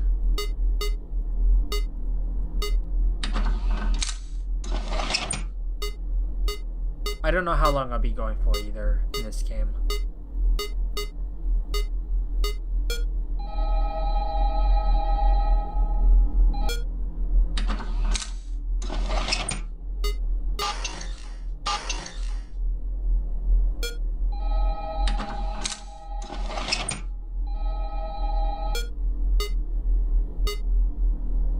Hi.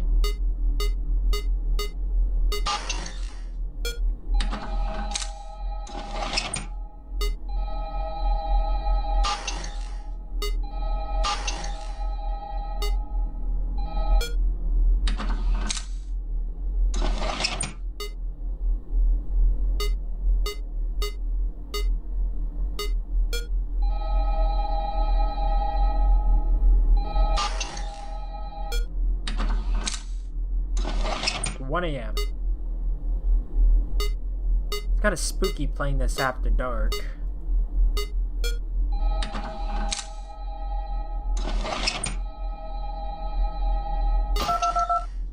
Ah, crap.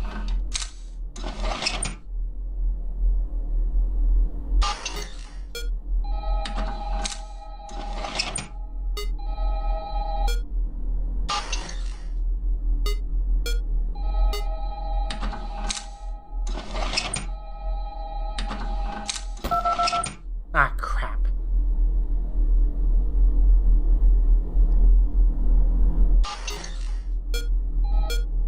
Okay, never mind. You just moved on your own.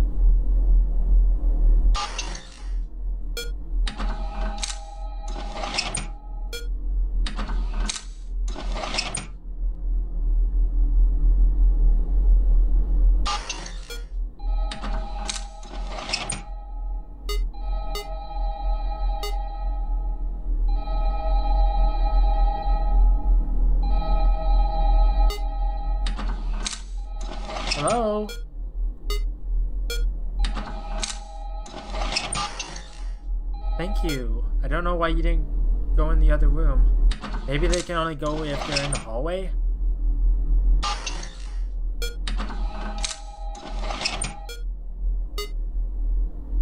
I don't know.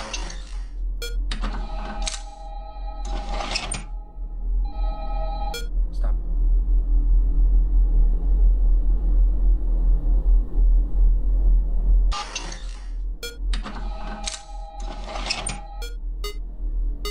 Where'd you go?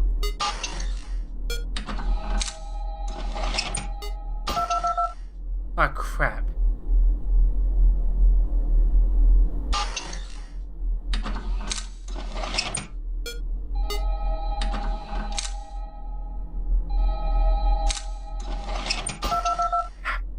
Frick.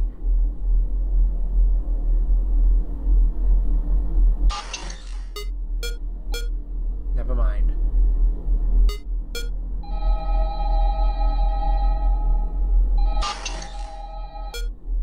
Thank you.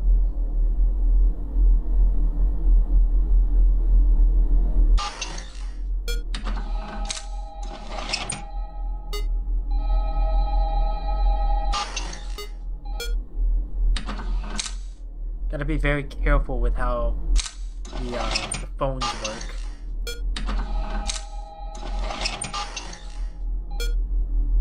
Just go back in that room, please.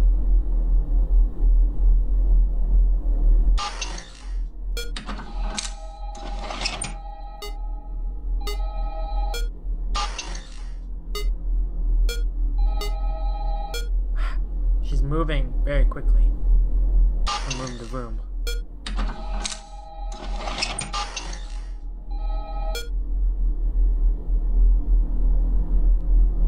I believe this is Cindy anyways, because she has kind of like the eyelashes and whatnot.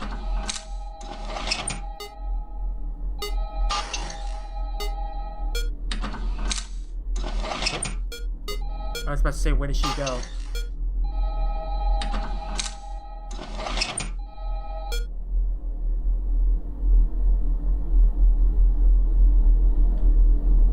Just gotta watch her.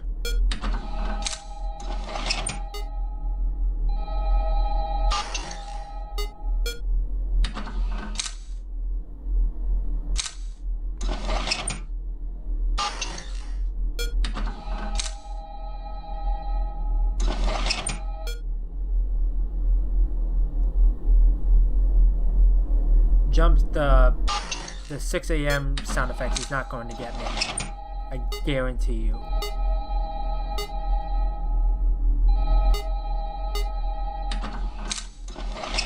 Where did she go? I was about to say, where did you go?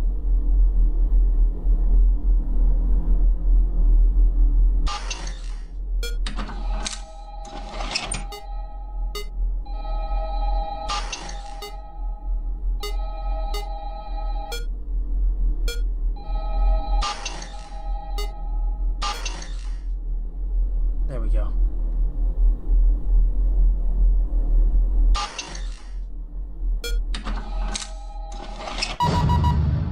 There we go.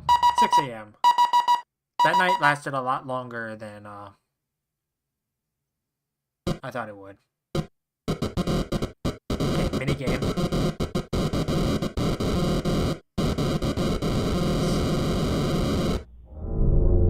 Search.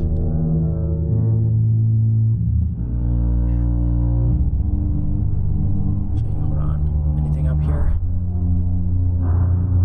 Okay.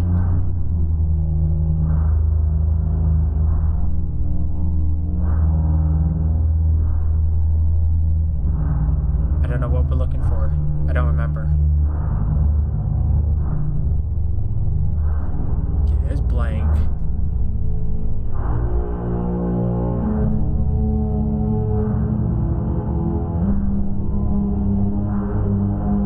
There's a candy.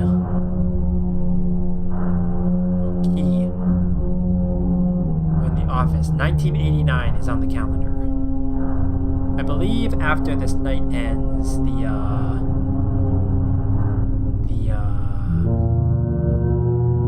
it kicks us back out to the menu. I don't think it just goes directly into night 2. Unless it does in this version.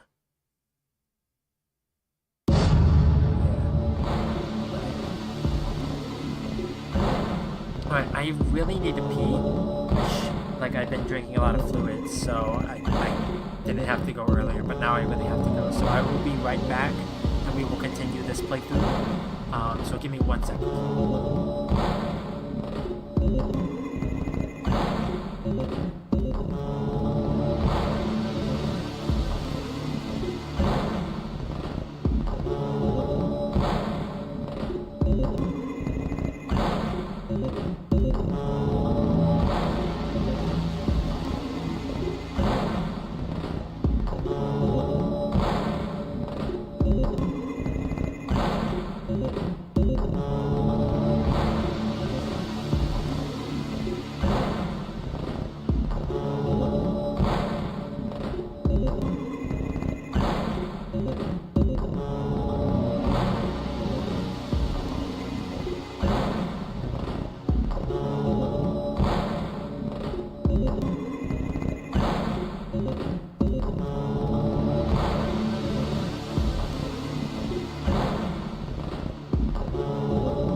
Sorry, I really had to go. Alright, let's continue. Night 2. I believe Chester is now involved. But I don't exactly know.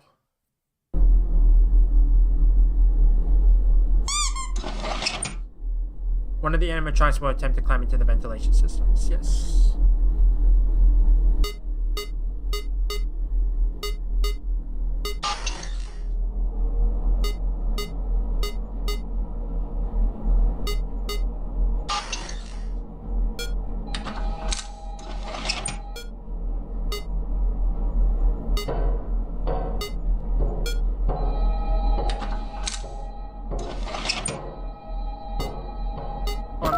Doing the wrong thing.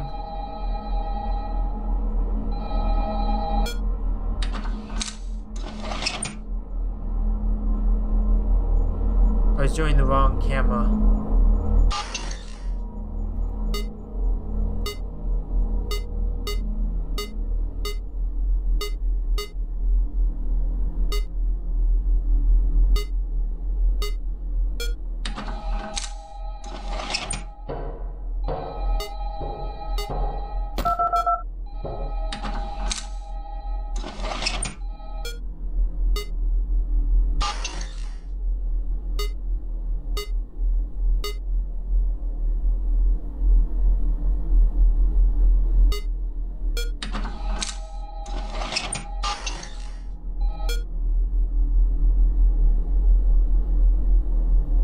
A.m.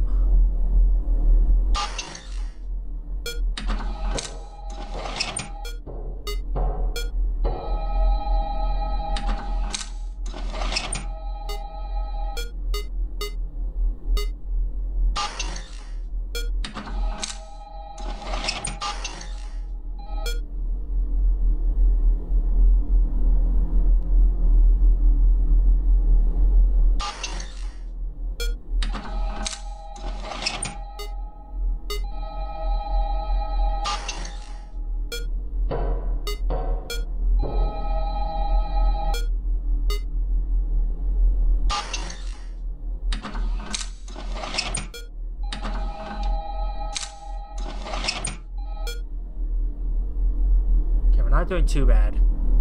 It's just when there's like a ton of animatronics that it becomes a problem.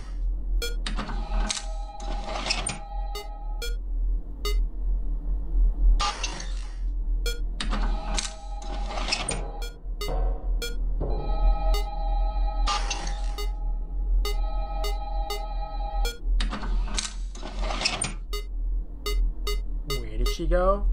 What's to say, where did she go?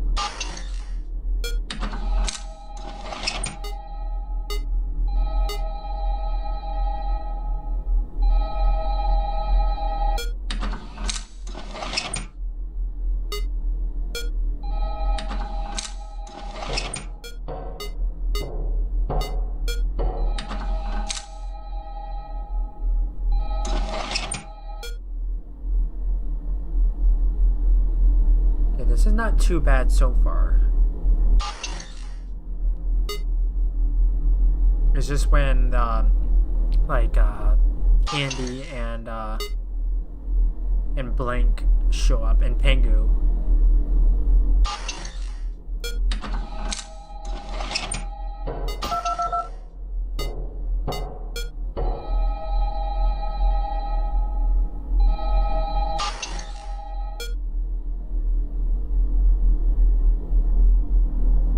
I don't think Pengu is the penguin's name.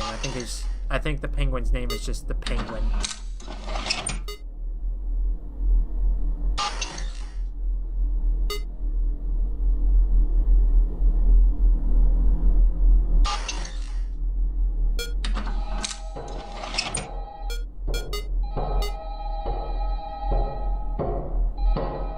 Stop.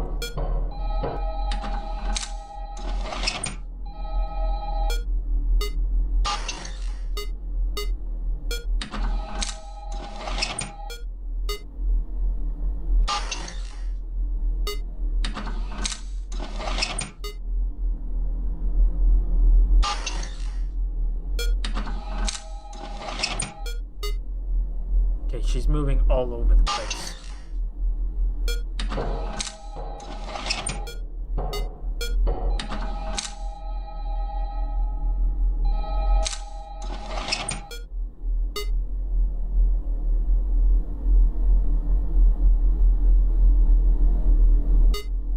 Oh god. Where'd she go?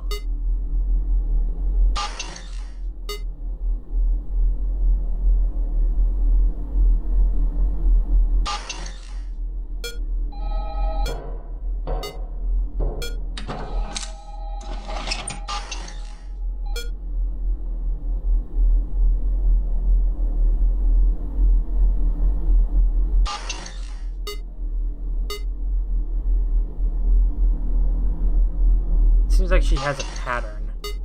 She moves like all the way around the building, and then she goes into the hallway.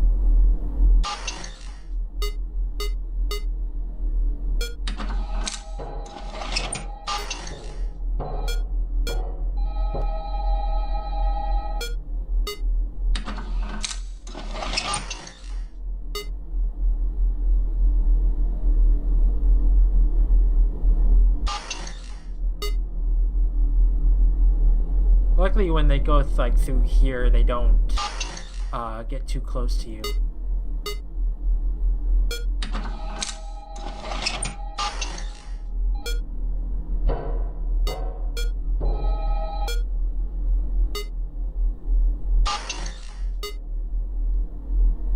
Okay, 5 a.m. We're not doing too bad. Probably gonna go until I die. Or if I beat the game.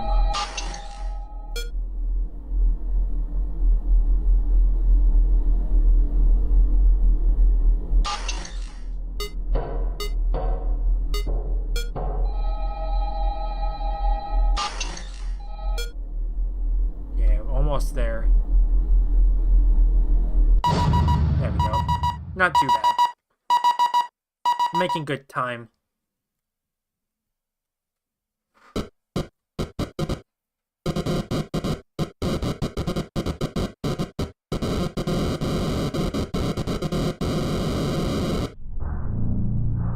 Penguin, return.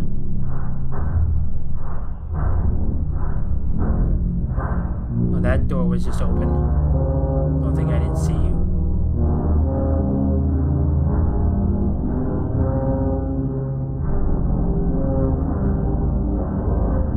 Okay, that's one piece. Not even the anime.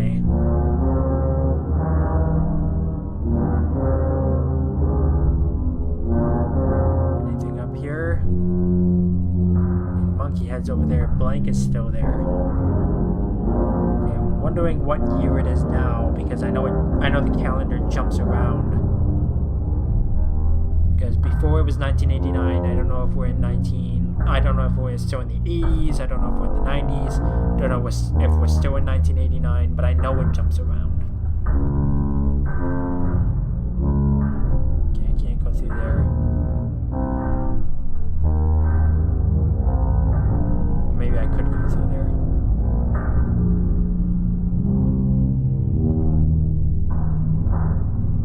Oh, we're still in 1989. Okay, I can't pick up the next piece without dropping this one off first.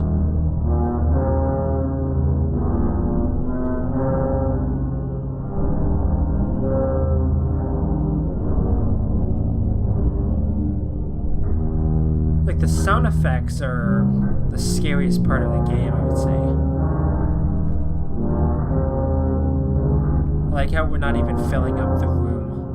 Or not filling up the room, filling up the box full of this stuff.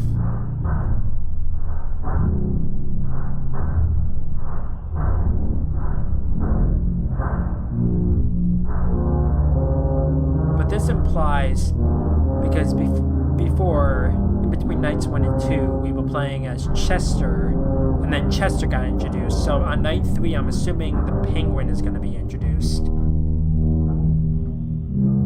I just call him Pengu like Mark does, just because I don't really have any other names for penguins.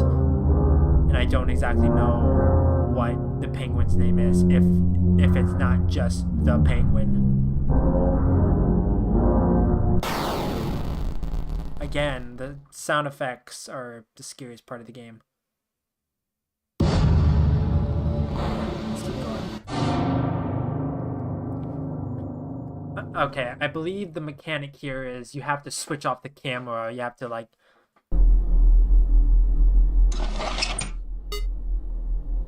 You have to...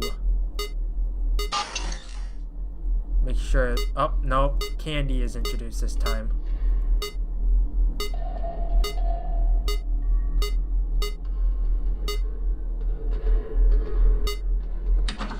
What is making those noises?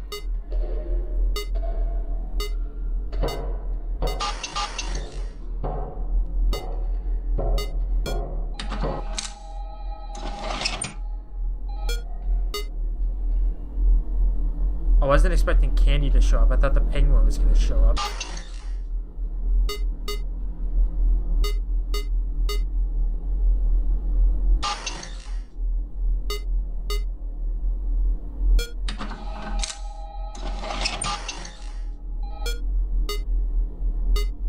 I don't think more than... Oh, no.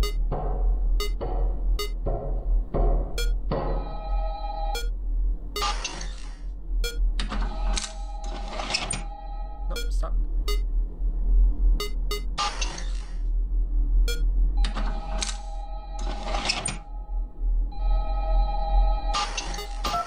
Ah, crap.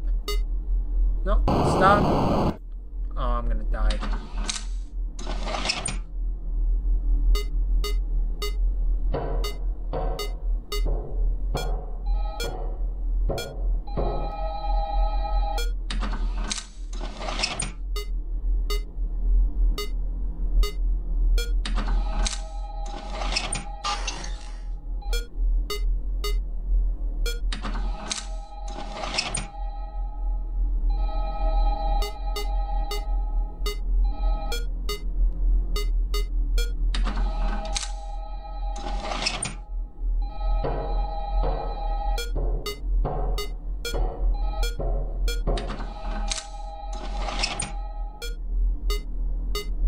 Where are these guys at?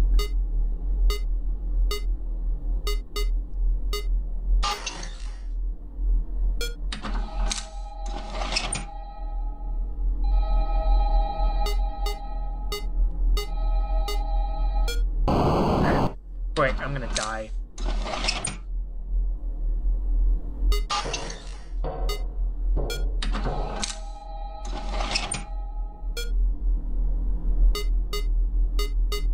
So 12 and 16, huh?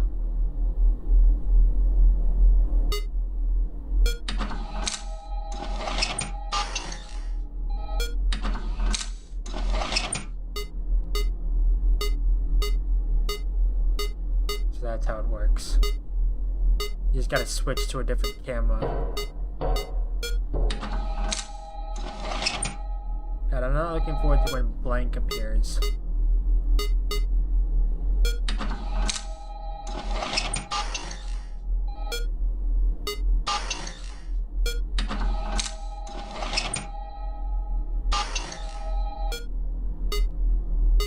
I almost missed the camera.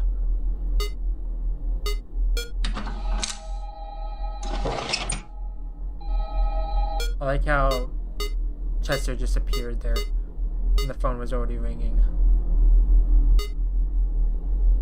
We're not doing too bad.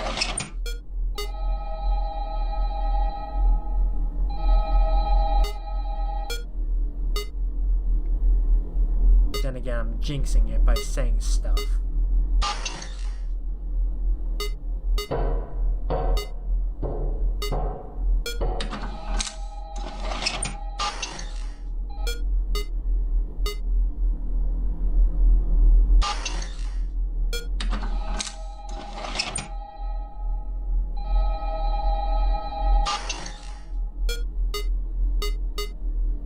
So 12 and 13.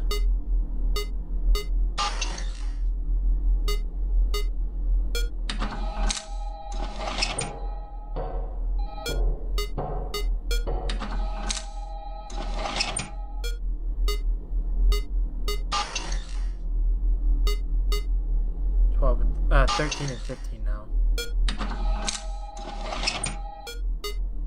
16. Oh.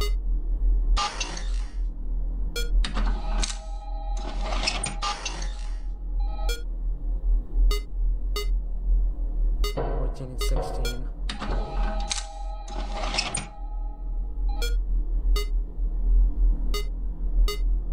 15 and 16.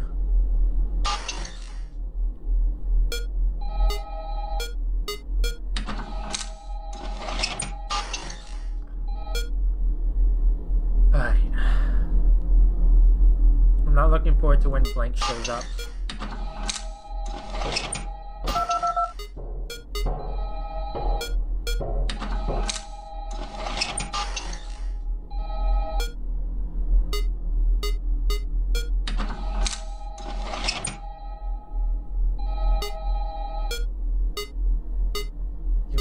Where are people at? Thank you.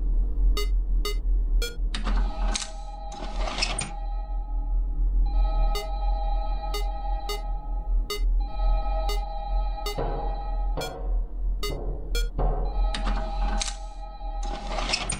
5 a.m.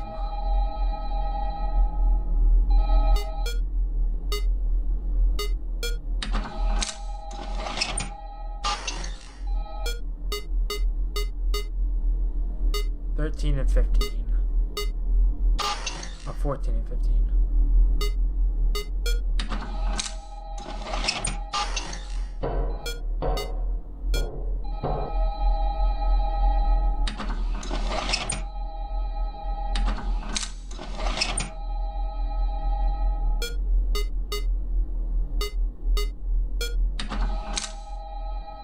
Where did everybody go?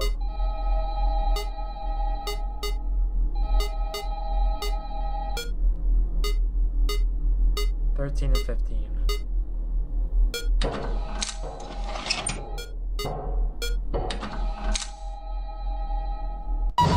There we go. Making steady progress.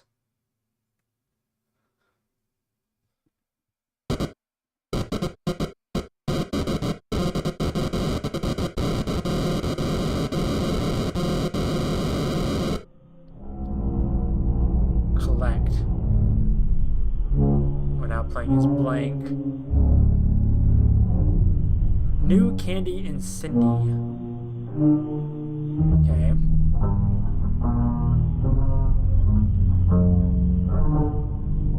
There's another one down here. This is where blank enters the mix. Where is Chester?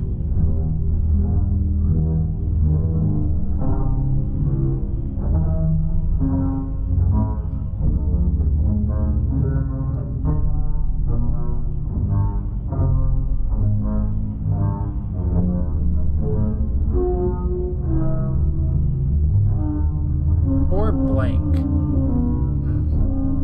He has a giant mustache. 1991. See, this is what I was talking about. The calendar jumps around. Okay, we're missing one more. God, I'm not looking forward to Blank's introduction. His mechanic in the first game was really interesting. Our band. Oh.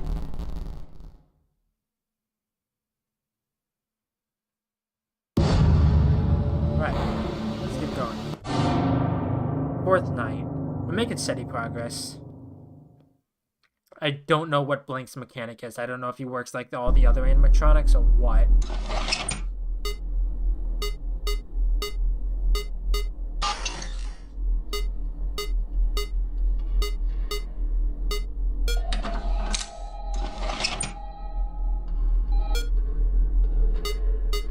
Sound effects are horrifying.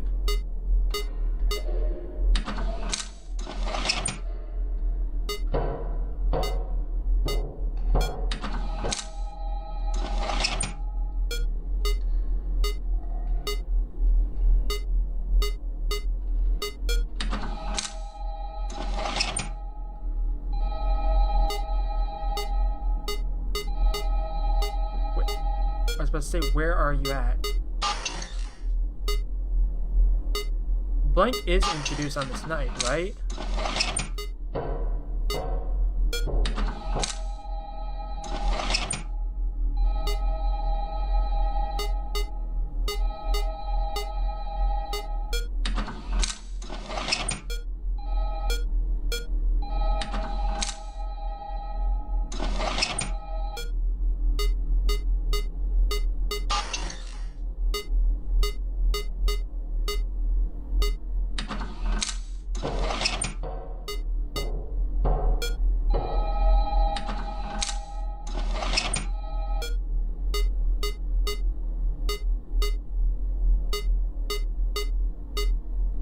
'Unless it's just gonna be a calm night for...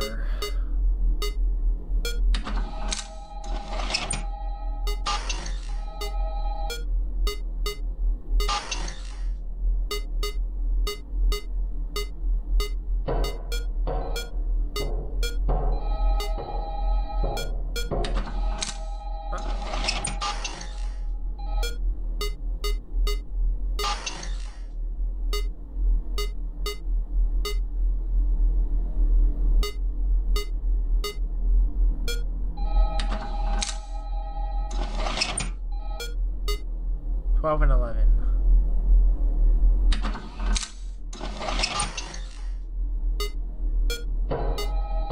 Oh, frick, I'm gonna die. Uh-oh.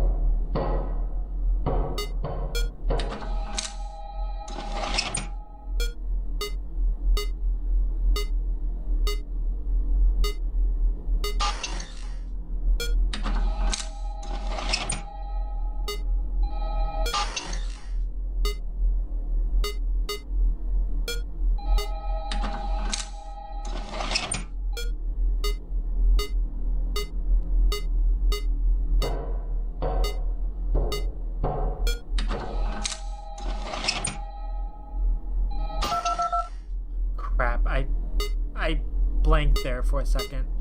No pun intended. Oh god. You got really close.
15.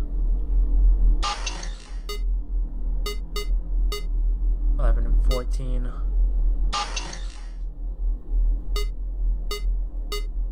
12 and 13.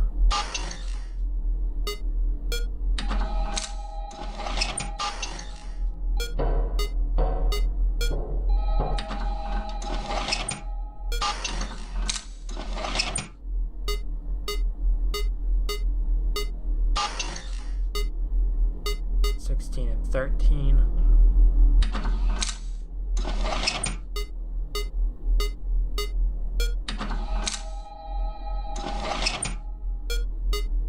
13 and 14. Seems like blank is gonna get introduced on night 5. That'll probably be the death of me. Because so far this has been pretty quiet.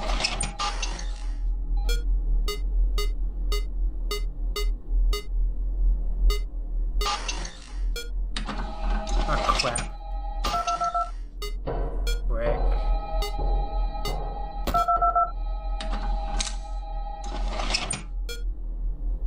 Not good.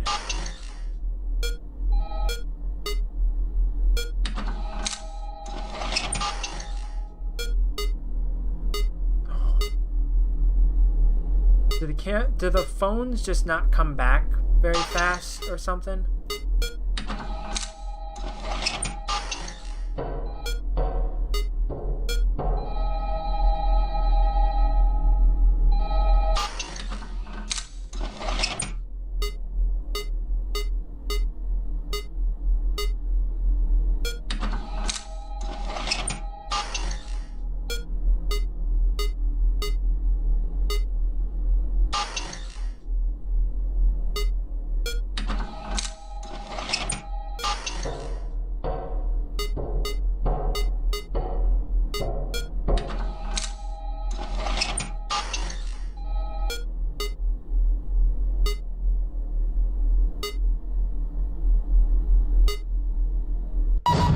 There we go.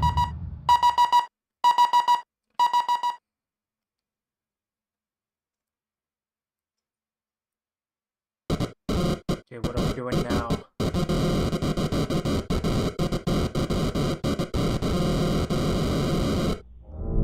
Return. I'm playing as Cindy. I'm assuming we need to go to the stage.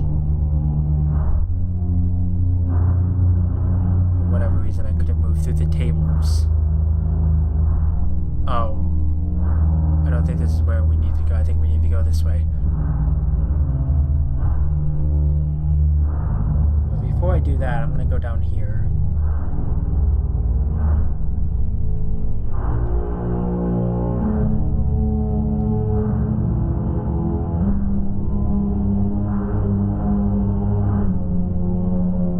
Oh, we need to return the tie. It's 1992 now. We're a year later.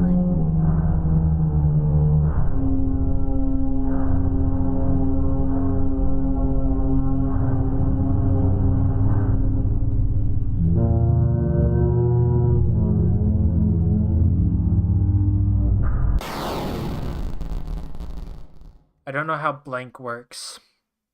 I don't know if he works the same because he doesn't have ears. So I wouldn't know. Okay, 5th night. I'm only doing 5 nights. I'm not doing 6th night, not doing 7th night. Not worth my time. Hi, blank.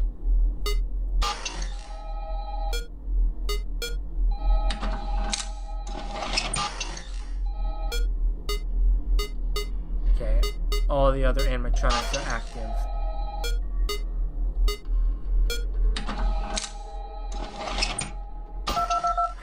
Frick.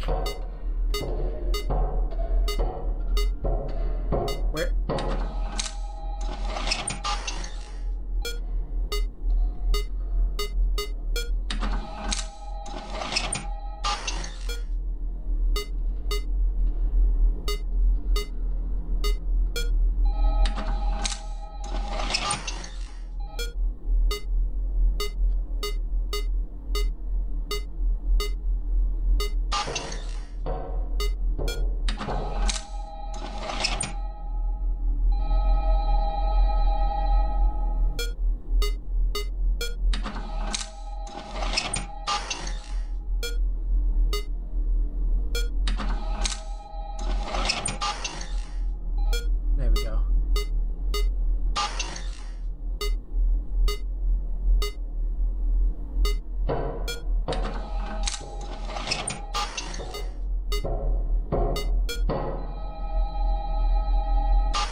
Not good.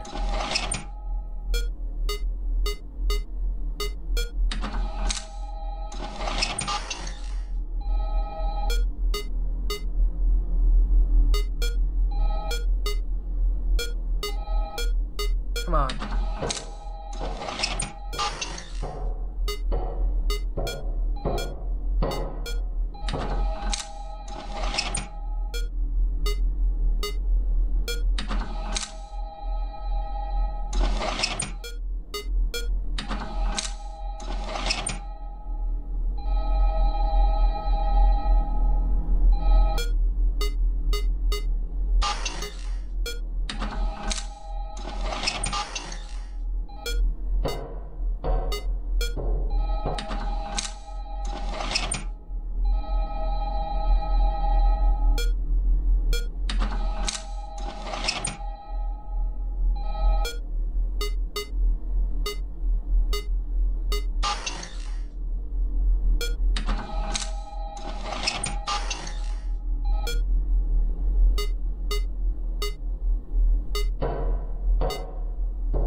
I thought I was kicked out of the camera for some reason.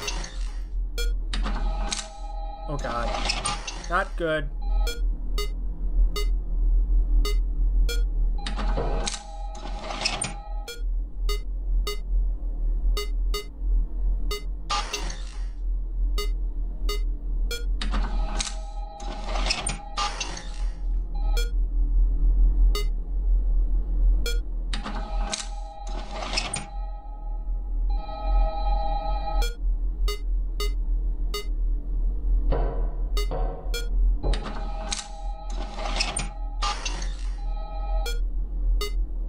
Not doing too bad.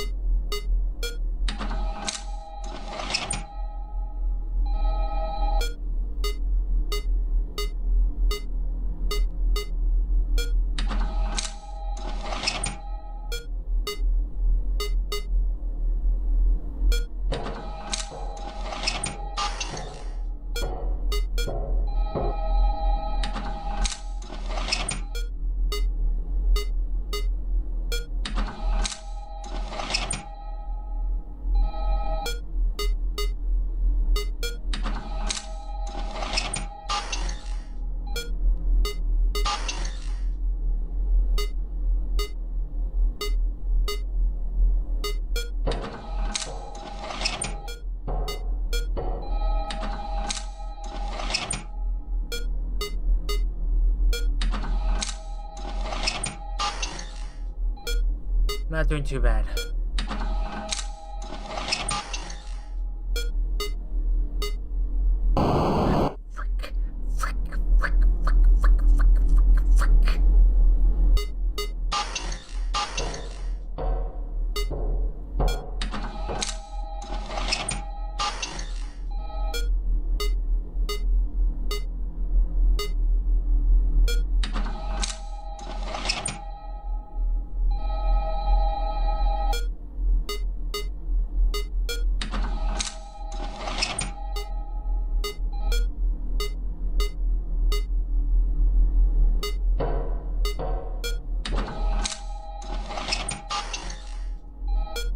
So close. Come on.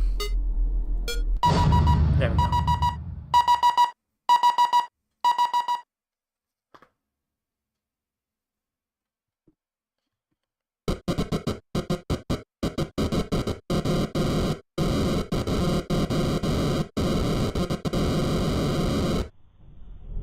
Search. For what?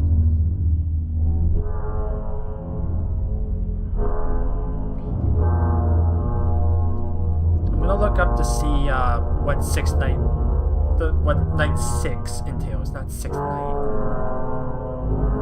Okay, nothing down there. Okay, let's head up. There's a cop there. Another cop there. Security guard was killed by something. Okay, who's laughing? Who's laughing now? You thought you could sew me out.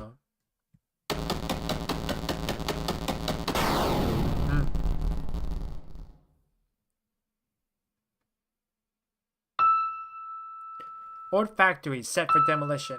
The abandoned factory on St. Antonia's Road 27 has been scheduled for demolition sometime next week.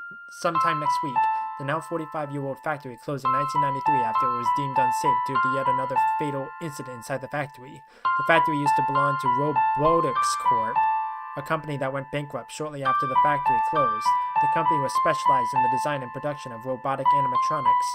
They started in 1962 where they made mechanical wired-controlled animatronics, and over the year their animatronics got more advanced. A total of 6 casualties occurred in the factory over the past 45 years.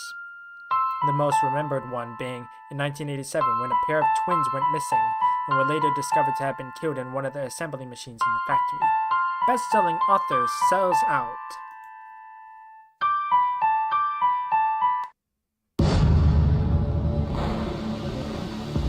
Alright, give me 1 second. I'm gonna check to see. I'm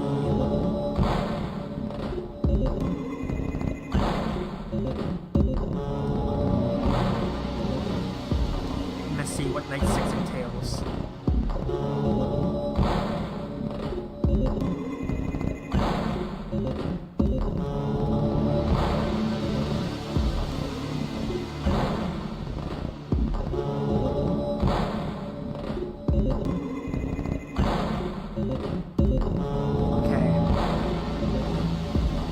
It introduces Rat and the Cat. In this night, only Rat and the Cat will be available.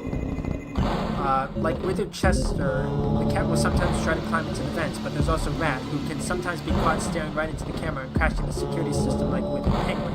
To avoid this, use the same tactics like you do with Chester, scaring the cat away by using the telephone in the corresponding room, and the penguins quickly searching cameras when Rat appears close to the camera. Otherwise, both Rat and Cat will move around the building and you can lure them to other groups by using the phones. So, the cat is the only threat in Night 6? Am I understanding that correctly? Well, let's try it. I don't think I'm going to be able to do it, but let's try it.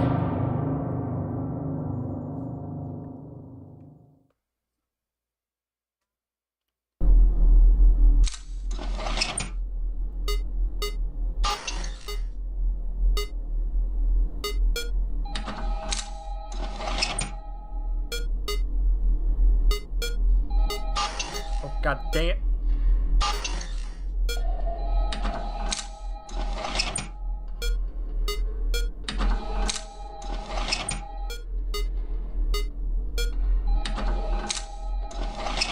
Probably gonna die here.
know where these guys went.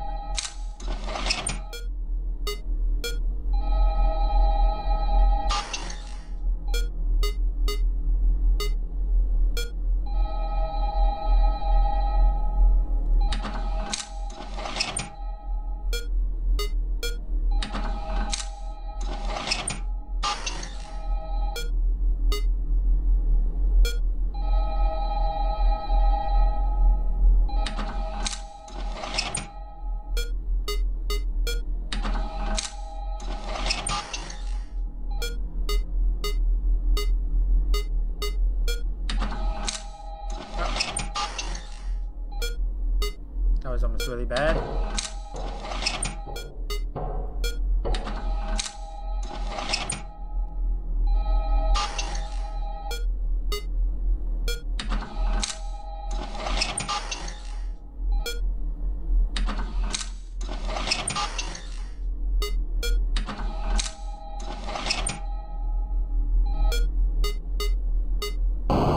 Crap. I'm gonna die. Come on, come on, come on, come on.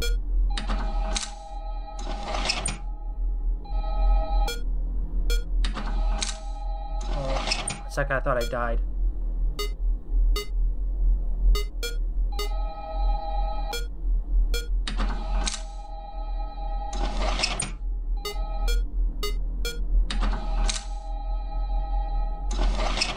Oh.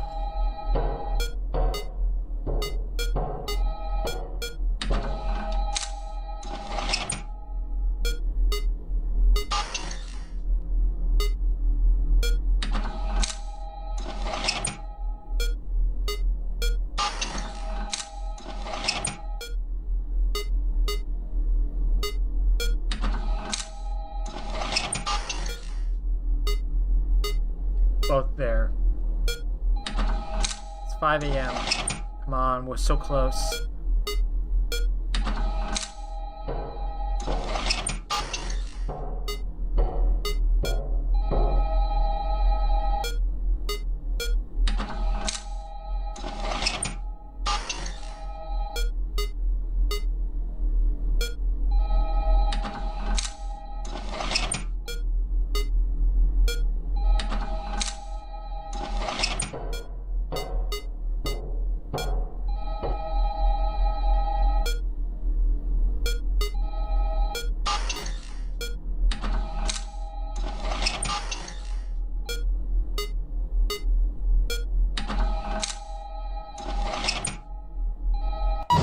There we go.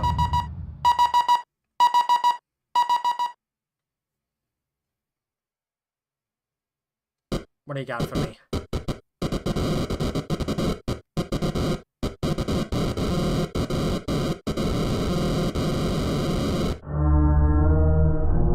Oh, old candy, huh?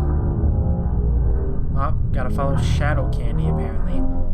Apparently, I'm gonna go off a little tangent here. Apparently, Shadow Candy was in the Five Nights at Candy's remaster in like a secret night. I didn't know how to activate that when I first played it. So I didn't even know it was a thing until like way later on, like years after I played it. So I might go back and I might revisit it eventually, but at this point in time, I don't really care. You're gonna lead me to the back room.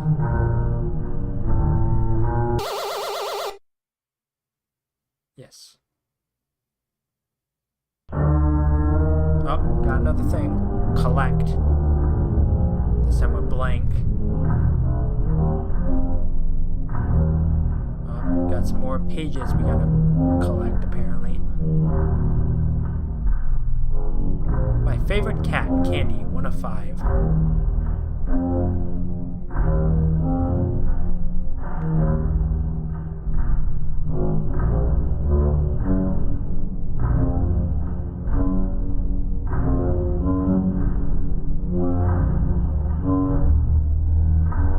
Friends. I don't think those are your friends.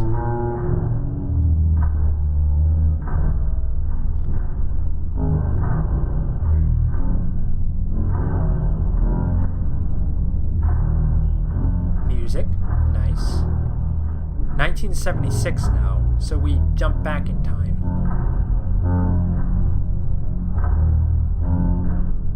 I don't know what night 7 entails. Is it a custom night, or is it just like a harder night? I don't know. Wait, I've only found 3 so far, haven't I? Candies, burgers, and that's all I can read. Where's number 5? Oh, there it is. Shadow. Hi, bud.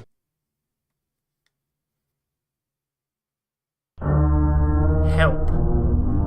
Now we're old candy again. Gotta follow Shadow Candy, but there's a lot of kids here this time. So do we jump back in time again? Oh. Impatient dad, apparently.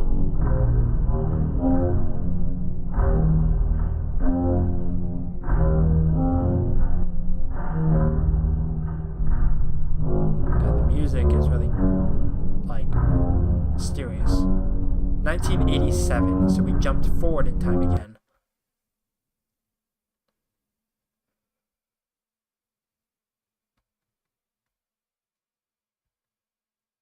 What were you doing in here is my question. Were you hiding?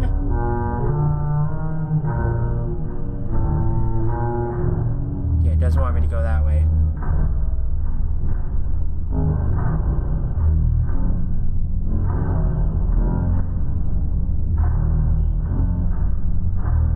Oh, yeah.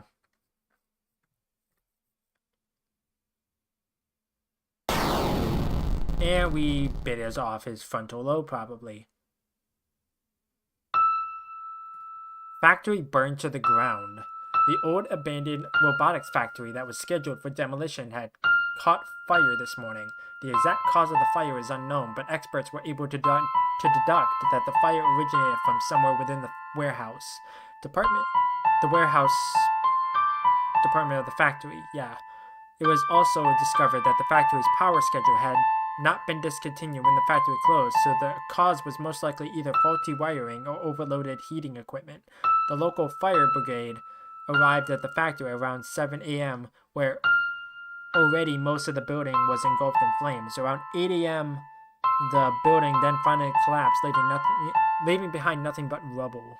The worst something.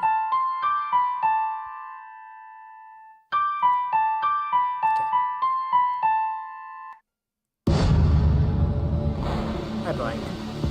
Okay, extra menu. Upstairs. Nice. Nice. Nice. Nice. Oh, I didn't see chest. Rat. Cat.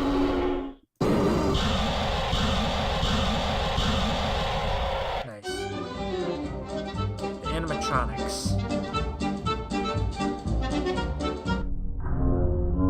I like how the music changes. It's like, oh, happy. Then, dun dun dun.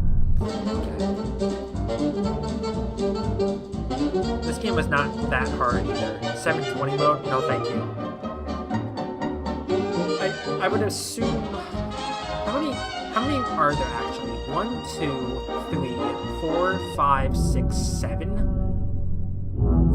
I would have assumed. Okay, maybe this is supposed to be like the alternative to Candy, but apparently not. I thought it would be, but I think the first game is still the strongest out of the 3. The third one is pretty good, but I don't know. This one was a little too easy. It's like all I had to do is kind of like just make sure that there wasn't anybody in the hallway and then direct them away to a separate room that wasn't already taking place, but not too bad. Alright, so this is going to do it for Five Nights at Candy's 2. I have a couple more games I want to play tonight. I'm making really good time. I've already beaten 2 games out of the ones that I've done. I beat One Night at Flunky's. I beat this game. I did not beat My Pop Goes, but that's just because it's gonna get really getting tedious and I don't want to get frustrated. Otherwise, I'm not going to continue playing games tonight. But this is going to do it for this game in particular. So I'm going to end this section and then we'll continue onwards. So close down the game. Okay. Let's see. What do I have left? I don't really want to play Final Nights 4 tonight. I really don't.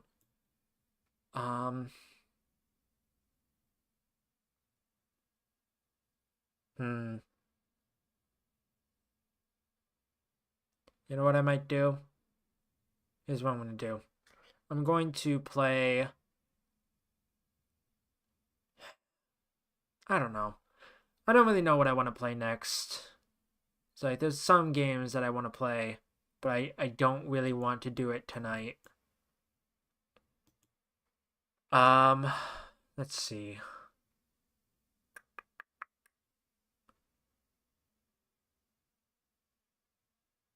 You know what? Let's try Final Nights 4.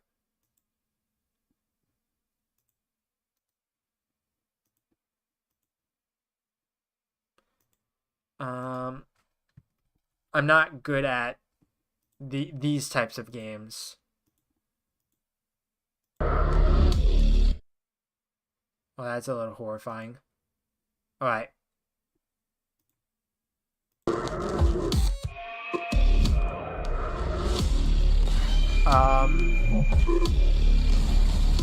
Let's see, playback. There we go. Alright. Let's try it. I don't think this video is going to be that long. Oh, I looked down, and then I looked back up, and the guys are scary looking now. That's not terrifying at all. It's like Spring Bonnie looks a lot scarier in that version versus like the lit up version. I don't know why. Maybe it's just because of like the illumination or something. It's really weird. Yeah, he doesn't look nearly as scary this way. But I'm probably only gonna do one night of this. Mainly because the interludes are way too hard for my liking. Like I'll do the introductory thing and then I'll do the first night and then I'm going to just end that part of the video. Because there's another game that I'm planning on playing through the entire thing. Well, I'm gonna try to anyways. I'm not gonna guarantee anything, but we'll see. So let's just jump into it. My name is Max Donovan, and I'm a paranormal investigator. I've been investigating Freddy's for over 5 years now, and I know I'm close to finding out what happened. Mysterious disappearances, possible murders, no bodies, no nothing. I need to know what happened. It could be my breakthrough. It could solidify me as the man who solved Freddy's. I forgot about that too. Like I said, I pulled a lot of inspiration from the back reaches of my mind. The Mind Palace. Attached to this note is the keys of Fredbear's. I cannot disclose my name, my origins, or how I found you. But I will meet you there. Sign PM. PM? Who would that be? This is it, where it all started. The puppet doesn't like attention. Okay, what did I grab both things? I don't know.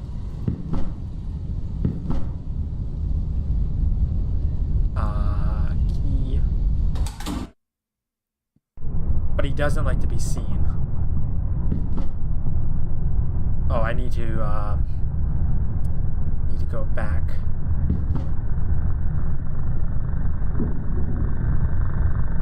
$1973, huh?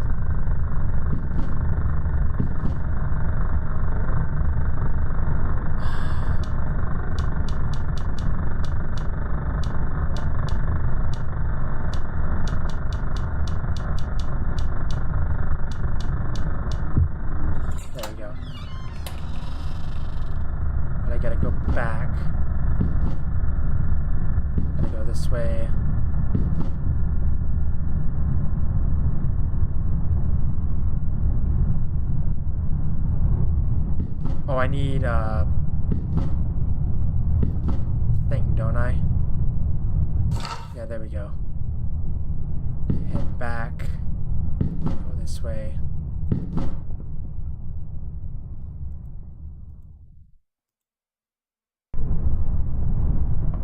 Please. There we go. Fuck. Language. This is a children's game. I'm kidding. Okay, we have the axe now.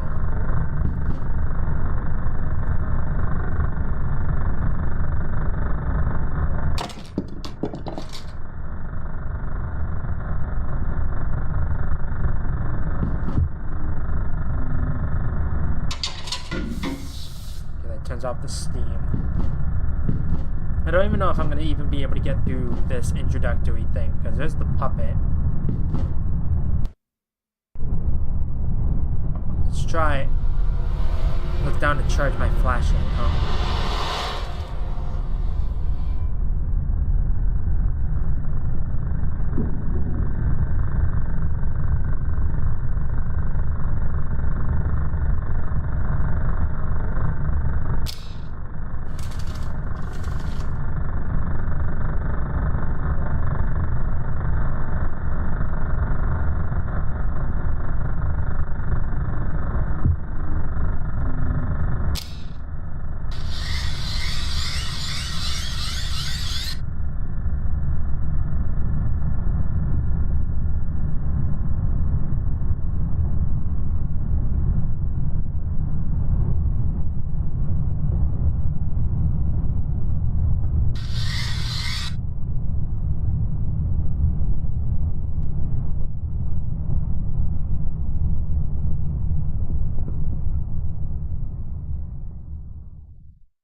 No.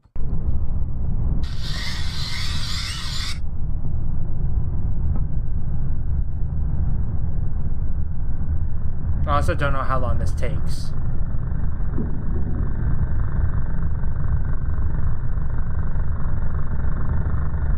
This is where I'm gonna get jump scared the most.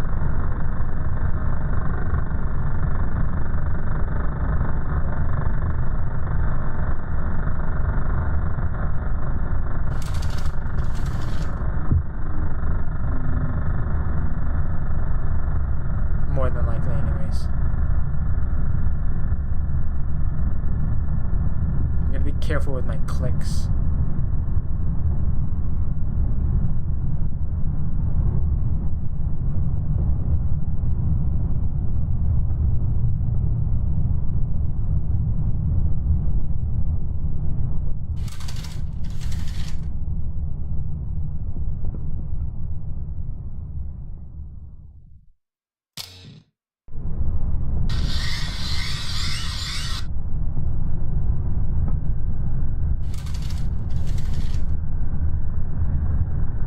I don't know how many times I have to do this.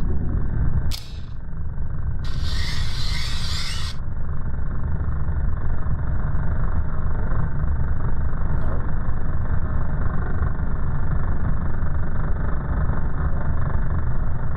Nope. Not gonna fool me. Not gonna fool me.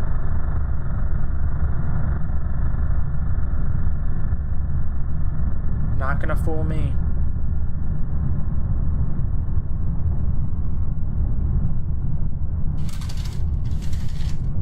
It's getting faster. There we go. Got it. Okay, jumping into night 1. Like I said, I'm probably only gonna get through night 1. I was looking up to see how I actually beat this.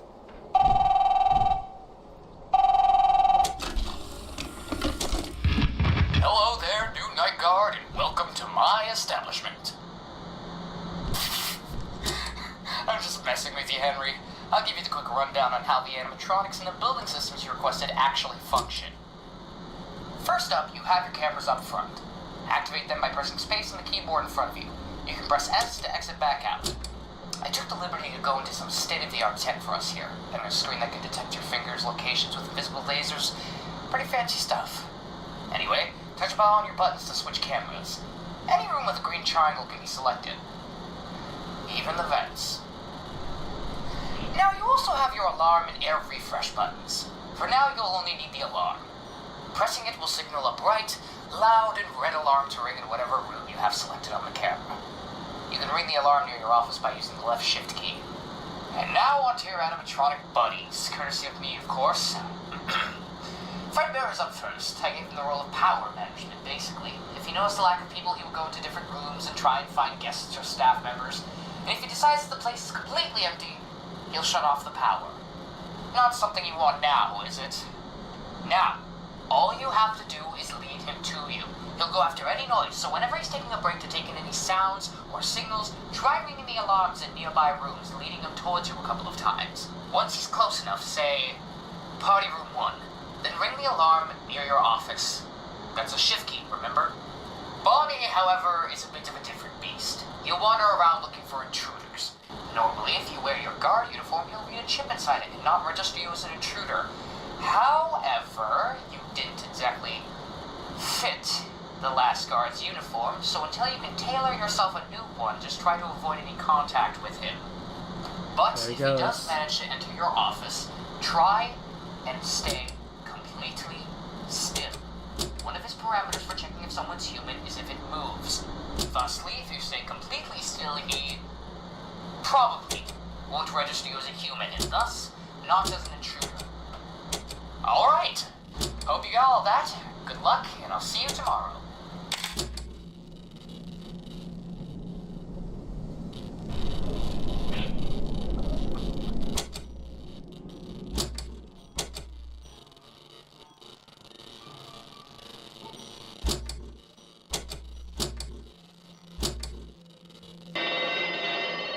Oh, no, I didn't mean to do that.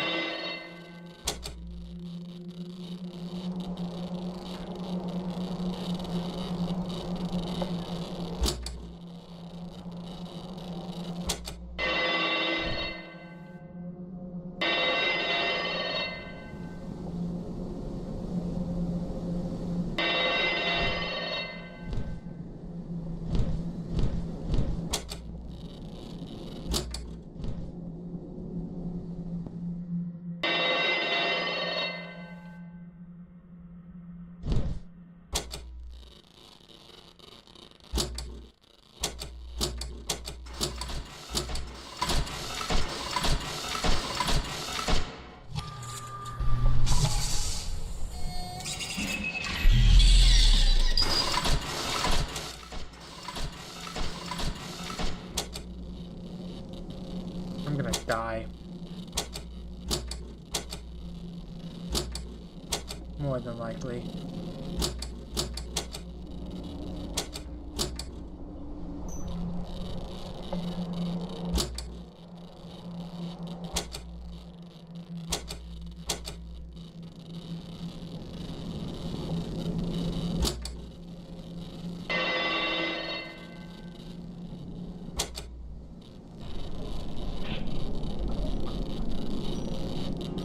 Going back to the stage, or are you gonna turn off the power?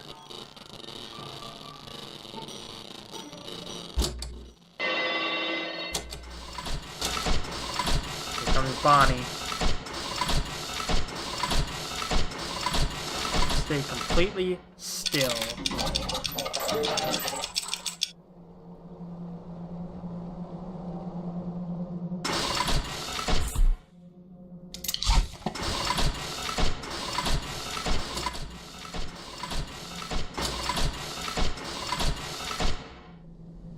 It's almost 4 o'clock.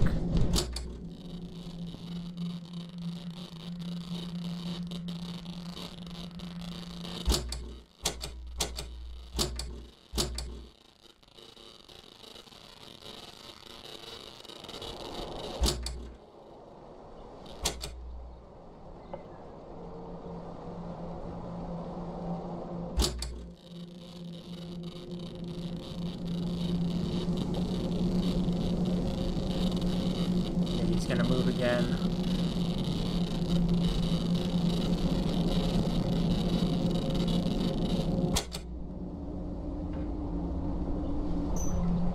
going by so slow.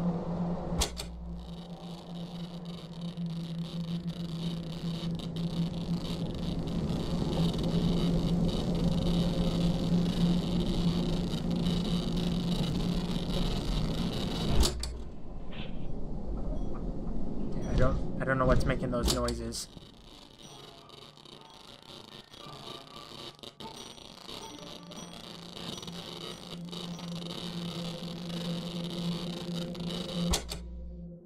Okay, it's almost 5 a.m. Come on, we can do this.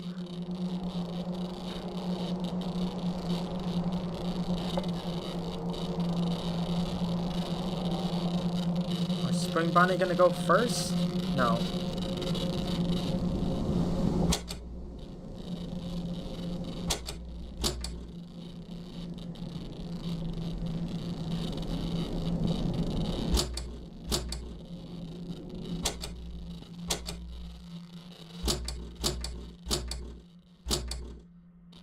Where you at, bud?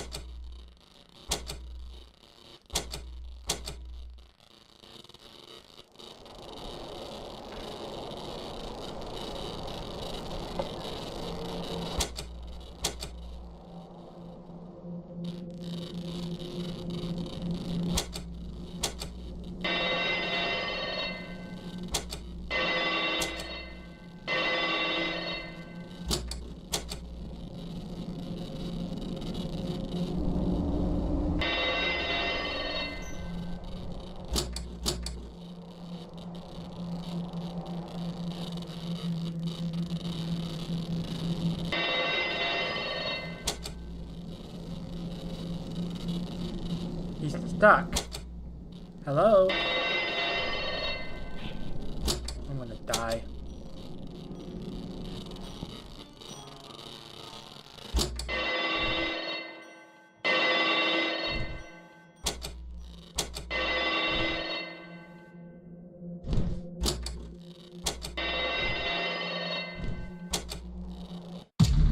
There we go. 6 a.m. We did it. You're still in there. You are my best one now. Free them and I will show you what you want to know. Well, I'm not doing that because this is hard as balls. Where am I? And I don't like this section. Whose house is this? I just wanted to check out the first night, see how it went. But this is night 2, and I don't want to do night 2, so... Oh well. This probably won't be its own video, I'm not entirely sure yet. But I just wanted to check this out. It's like, the game, it's like, if you know what you're doing, it can be pretty fun, but this game, I don't like the mechanics at all. I just wanted to check it out, at least for the first night, so I'm gonna end this here, and move on to my last game of the night, because I'm gonna be going through the entire game, or try to anyways. But I was planning on doing it for June 8th, but I think I'm gonna hold off and do something else for June 8th, so bear with me.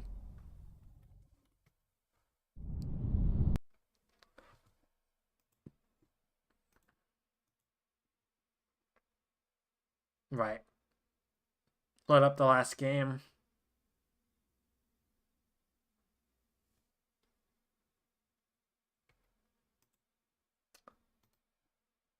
Move you. We move you. Okay.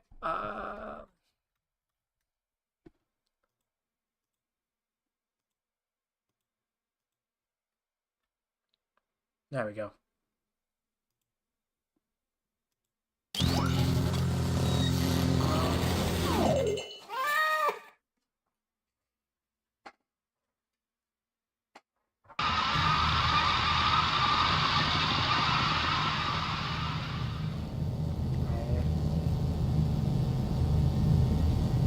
Plugging my controller. Alright. Everything should be recording properly. Hopefully the audio is good. Hopefully everything runs smoothly. Actually, hold on. Yeah, okay, I am recording properly. Right. So hopefully everything is running properly. I'm just gonna jump into it because this is gonna take me a while. So anyways, hello everyone. Welcome to Five Nights at Freddy's Into the Pit. I had this planned for my FNAF marathon I was doing on June 8th. But I might split it up into 2 parts and then splice them for its own video on the main channel.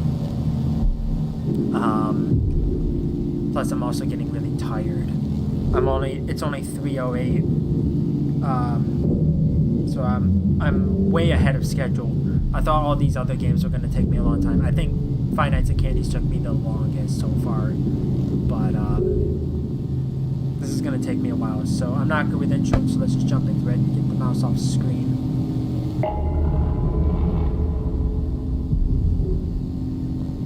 Okay, new game. Right. Frightening.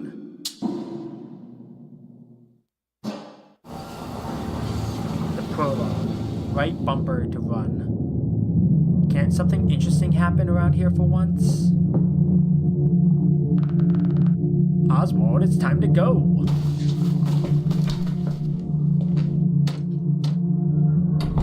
I like how he was drawing these characters.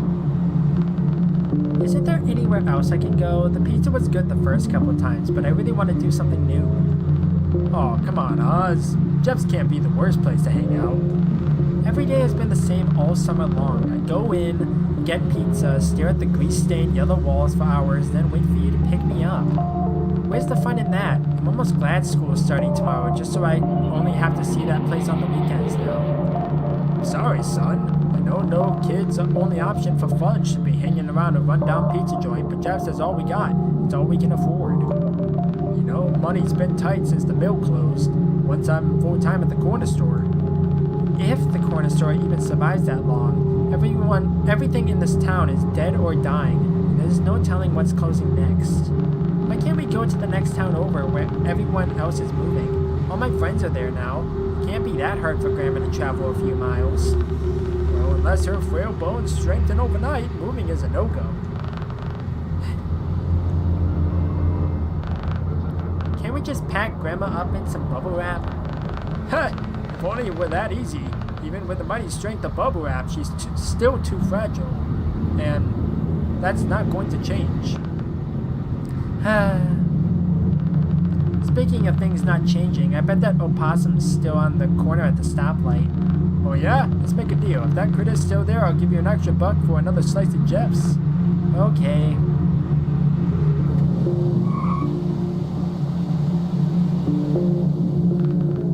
Still there? Still dead. Jeff's Pizza. Things will get better, Oz. But they can't get any worse. That's the spirit.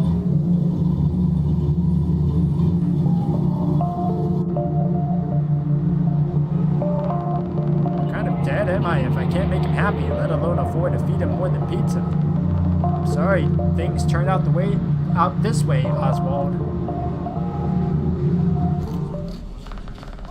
Well, late again, Dad. Remember when this was the place to be? Totally. My parents took me here all the time. I still remember playing in the ball pit and getting ringworm. Ew, probably why it's still whooped off. That and, well, you know. A secret ball pit, huh?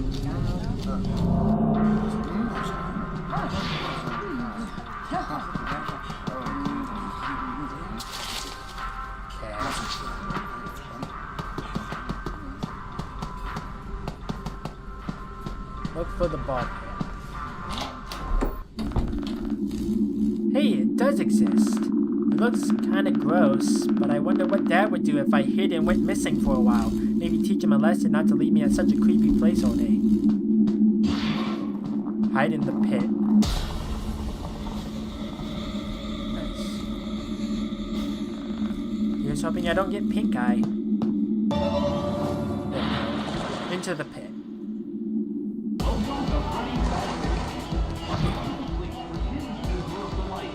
What the? Explore the area. These characters look like the ones I drew. The character I'm writing kind of looks, in my head, similar to Oswald, but at the same time I'm trying to make him a little bit different. director of the animatronic. Yo, dude, that clothes. Haven't seen a getup like that before. Thank you? I like your Future of the Flashback shirt. That's my favorite old movie. Oh, what are you talking about? That movie came out like 3 weeks ago. Chill out, you're just messing around. I'm Mike, and that's Chip. You got a name, kid? I'm Oswald. Oswald, like the wizard. The Wizard? Of Oz, of course. Oh, yeah, I saw that one once. My parents call me Oz. Guess that's where they got the name from. How come we've never seen you around, Oz? That's a good question. Ha, you're a funny guy. It's okay to be the new kid in town, Oz. The new mill is bringing in a lot of newbies like you into town. Doesn't, the creature lurked in the door here. New? Wait, new steel mill. My dad works there. Mike's dad does too. Heck, I bet that's where your dad got a job. What? But, Chip, dude, you're stressing the newbie out. Let him have some fun while he settles in. Wanna play pizza roller with us, Oz? It sounds fun, but I don't think I'm supposed to be here. Well, where else would you be? There it is. Come on, man, I want to talk about more movies with you. It's settled then. Follow us to the arcade. I don't know what's going on, but it couldn't hurt to hang out around for a while. Beats hiding in that gross ball pit. Who knows when Dad will show up anyway.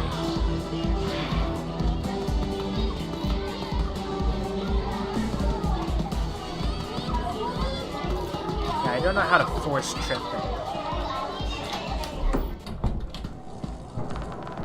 A coupon for Foxy's Pirate Palooza.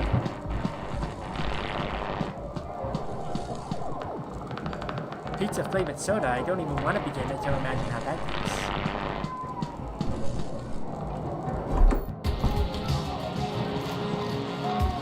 Have you ever played Pizza Roller, Oz? Not Pizza Roller, but I've seen something like it. This is the latest and greatest model from Fazbear's, so I'm not surprised. Pretty exclusive stuff we got here. What's Fazbear's? Ha! The kid who doesn't know about Fazbear's. You're a racket dude.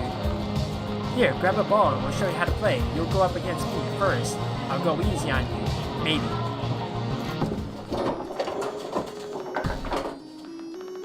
Okay, the goal is to get as many points. There's a ramp on the end that's going to send your ball flying, so you really got to control your speed. Check this out. Show off. Give it a try, Oz.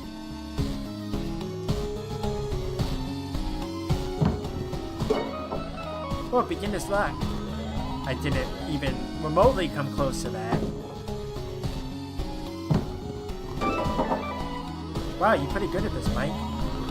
Mike's the best pizza roller player in town. He's almost too good if you ask me. It's not like I try to be. I've just been stuck here all summer where my parents work. But I'll get rusty once we all go back to school.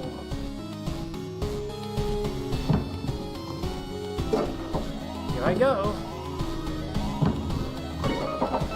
School? Do you go to Westbrook too? Well, duh, Westbrook is the only school around here.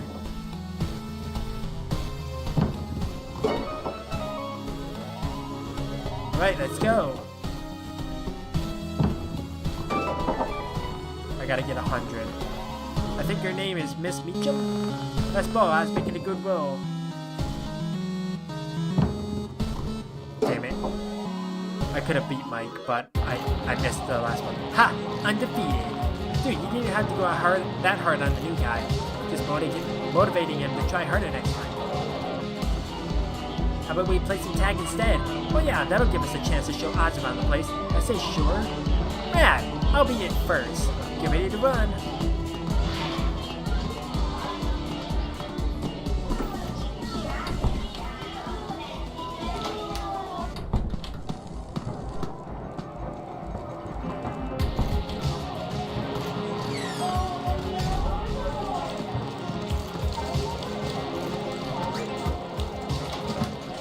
No fair, Oz, no hiding. Got you.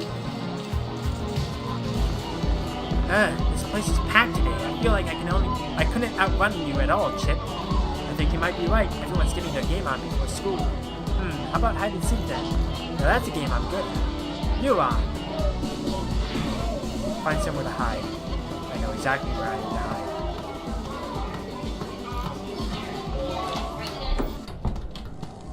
Now I gotta go into the back room.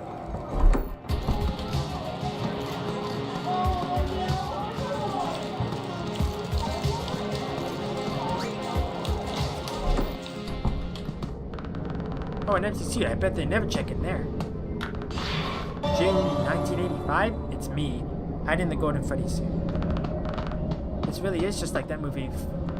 I hear footsteps. Better hide.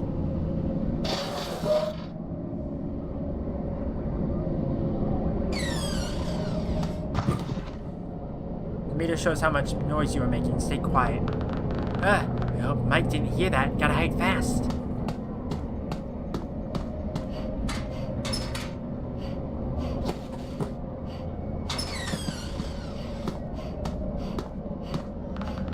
Ha! Nice try, but I can hear you, Chip. Whatever, did you find Oz yet? Not yet, he's quiet, unlike you. Well, maybe I'll find him first. Here comes the creature, because lights out. Heh, they never find me.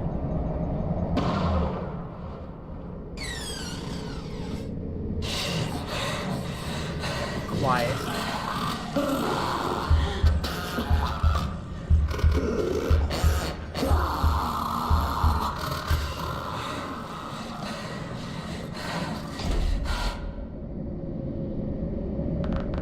What on earth was that thing?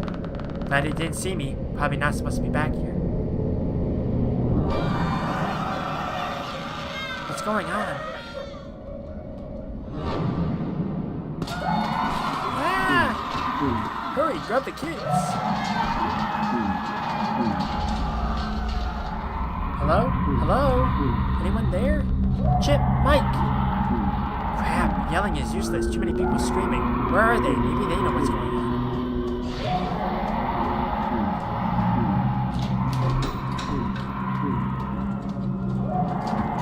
Won't budge.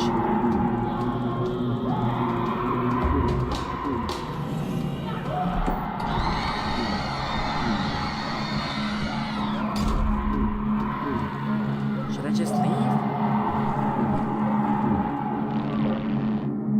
Ending time. Where do I go? What do I do? See you, Dad. Left Dad behind. I just want to get that out of the way.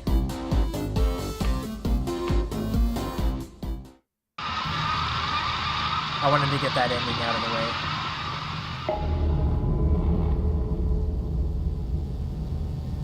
Okay, continue.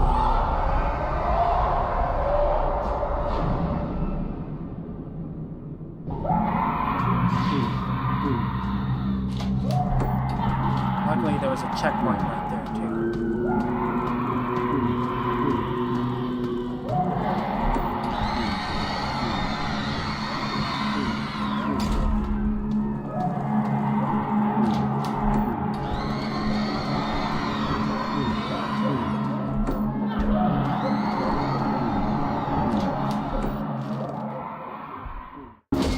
Hi, bud. Might only get night one done because I'm getting very tired. I know I said I was gonna go all the way up till 6 a.m., but I can't commit. It's asking me to follow it? Maybe it has Chip and Mike.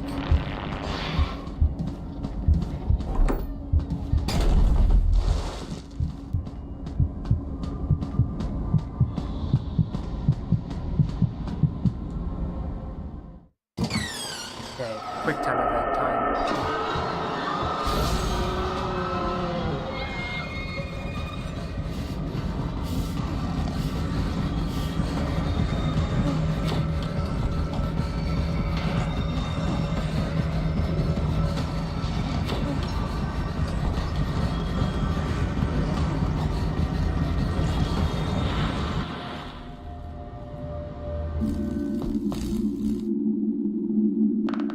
There he is. Oswald, what were you thinking hiding in that nasty old thing? Didn't you hear me calling you? Dad! Dad, no!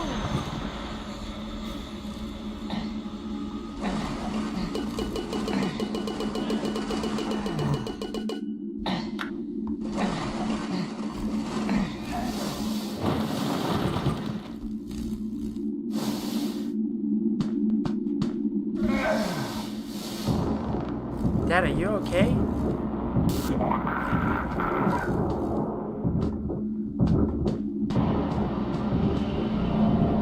so weird. Have a good night, guys. Wait, Jeff, I think something's wrong with my dad. Looks fine to me. The dust probably got to your head, kid. Go home and relax. Wait.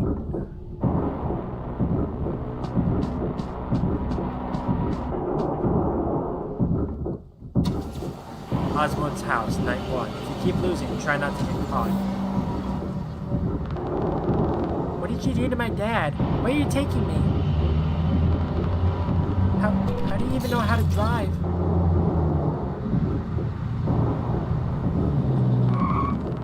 And now he's just the rabbit. My house? How do you know where I live?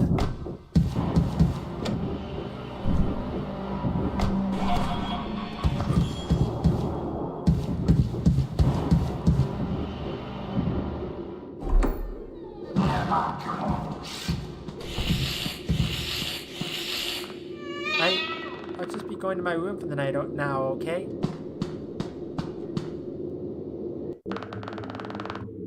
What's happening? What should I do? Oh, I'll call Mom. Maybe she'll know what to do. Dad always leaves his cell phone at home. I bet it's in his room. Okay. So I got to lure him around.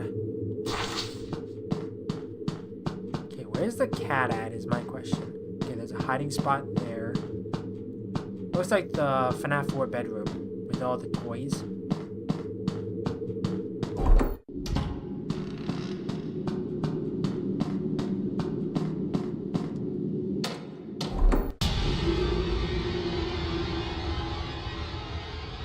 Probably not the smartest idea. I saw Dad's phone on the nightstand, but I need to find a way to make that thing beep first. Maybe I can start it with a loud noise. Before I do anything, I need to go over here. Should be loud enough.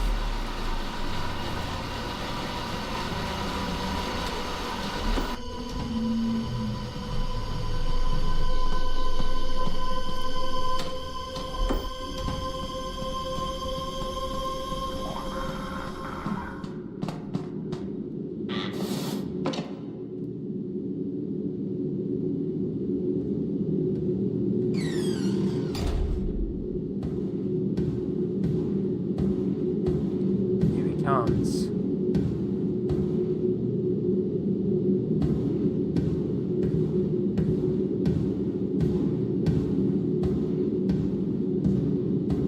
Oh, he's coming around the other way. Unfortunate.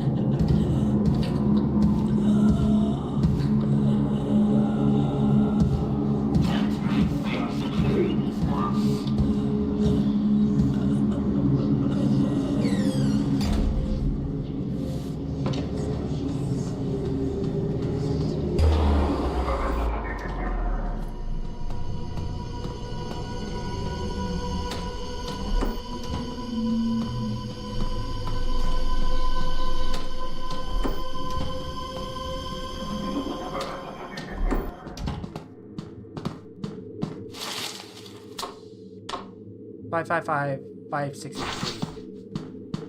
No, I didn't mean to do that.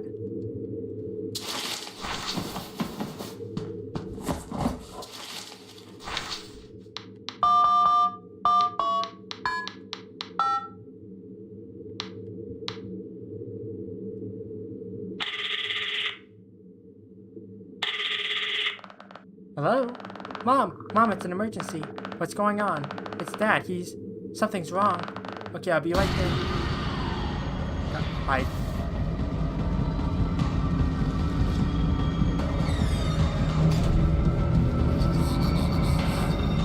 Quick time events.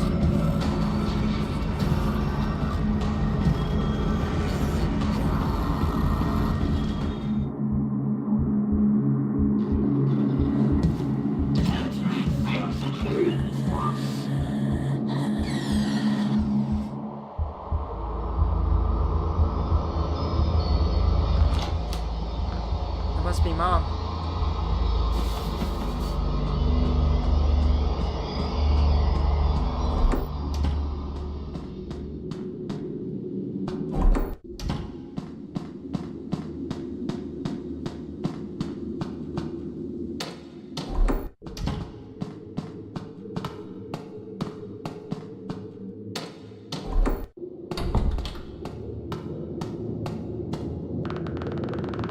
Mom, Dad's been kidnapped and replaced with... Kidnapped? Replaced? Is this some kind of prank, Oswald? Dad looks fine. You should know better than to fake an emergency while I'm at work. But can't you see it? I see that Dad is fine. I don't know what's gotten into you, but go to your room and calm down. I have to get back to the hospital. But... Well, it's all up to me, I guess. Dad has to be stuck in the ball pit. I gotta get back to Jeff's.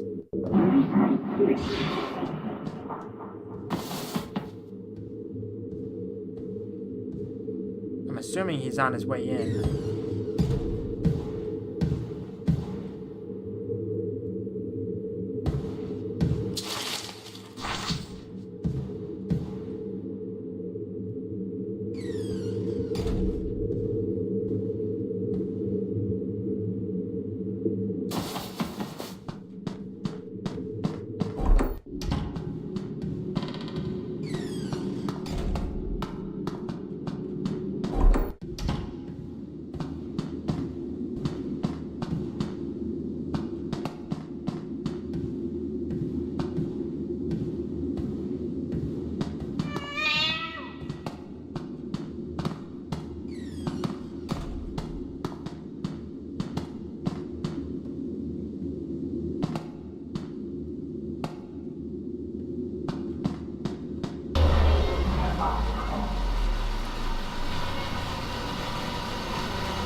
Did something wrong.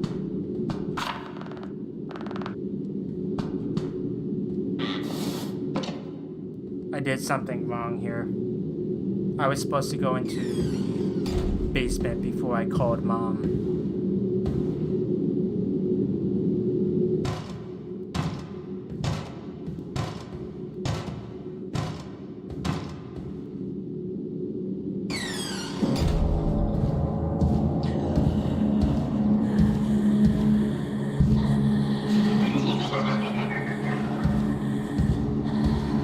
I'm actually gonna look up to see what exactly I need to do this.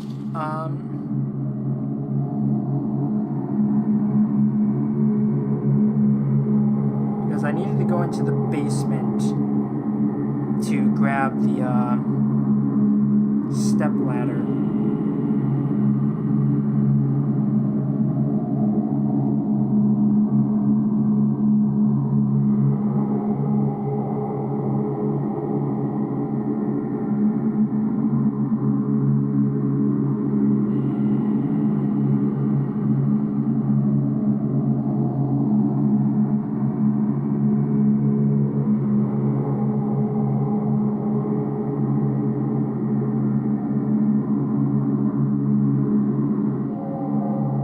I messed up.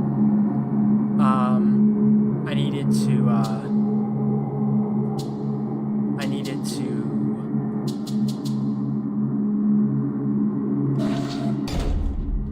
go into the basement first.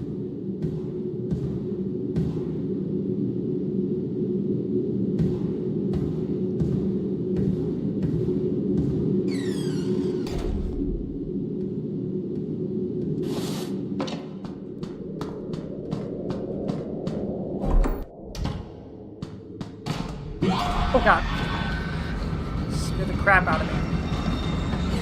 I'm dead.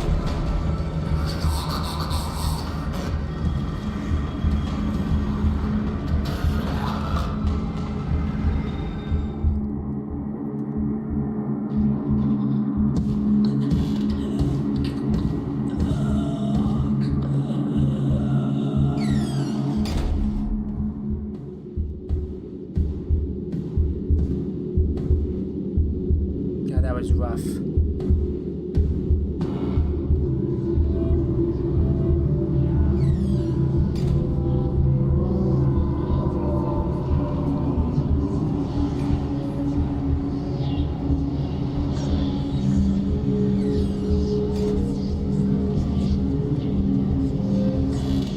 just gonna wait here for a little bit.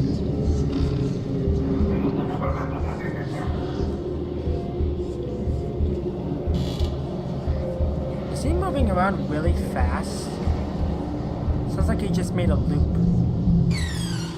He did make a loop really quickly.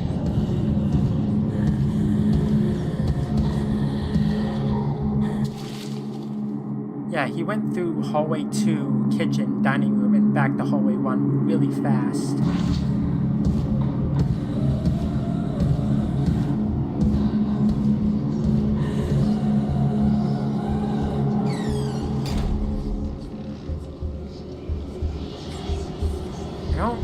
I don't know what I need to do here.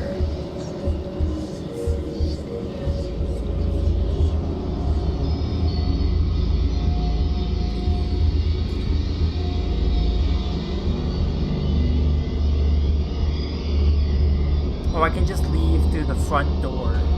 So if I wait for him to go back around, I can go down and then to the left.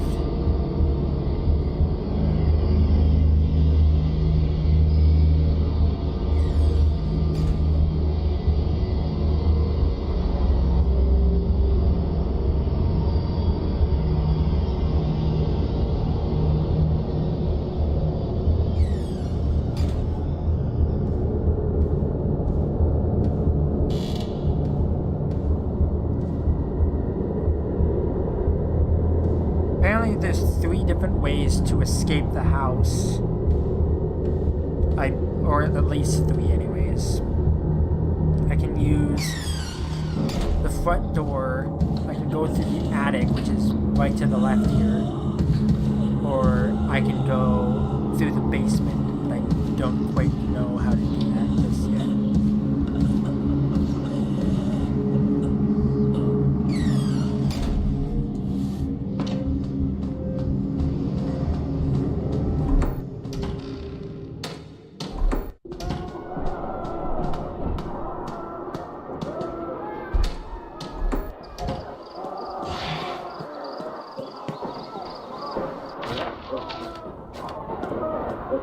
Go to the ball pit.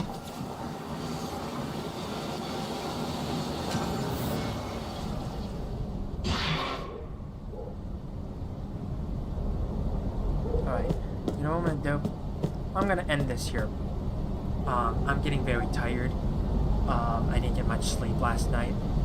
I should probably not be pulling all-nighters 2 nights in a row. But I'll get back to this sometime tomorrow in the daytime when it's sunny out. Because playing this after midnight is not good for me. But I will have some of the other videos up and ready to go for the VOD channel. Because I've been recording each session as its own thing. So I'll have it all ready. Some videos will be going up on the main channel, some not. So stay tuned for that, and we'll go from there. But in the meantime, thank you everyone for watching. I'm not good with outros, so I'll catch you in the next one. Bye bye.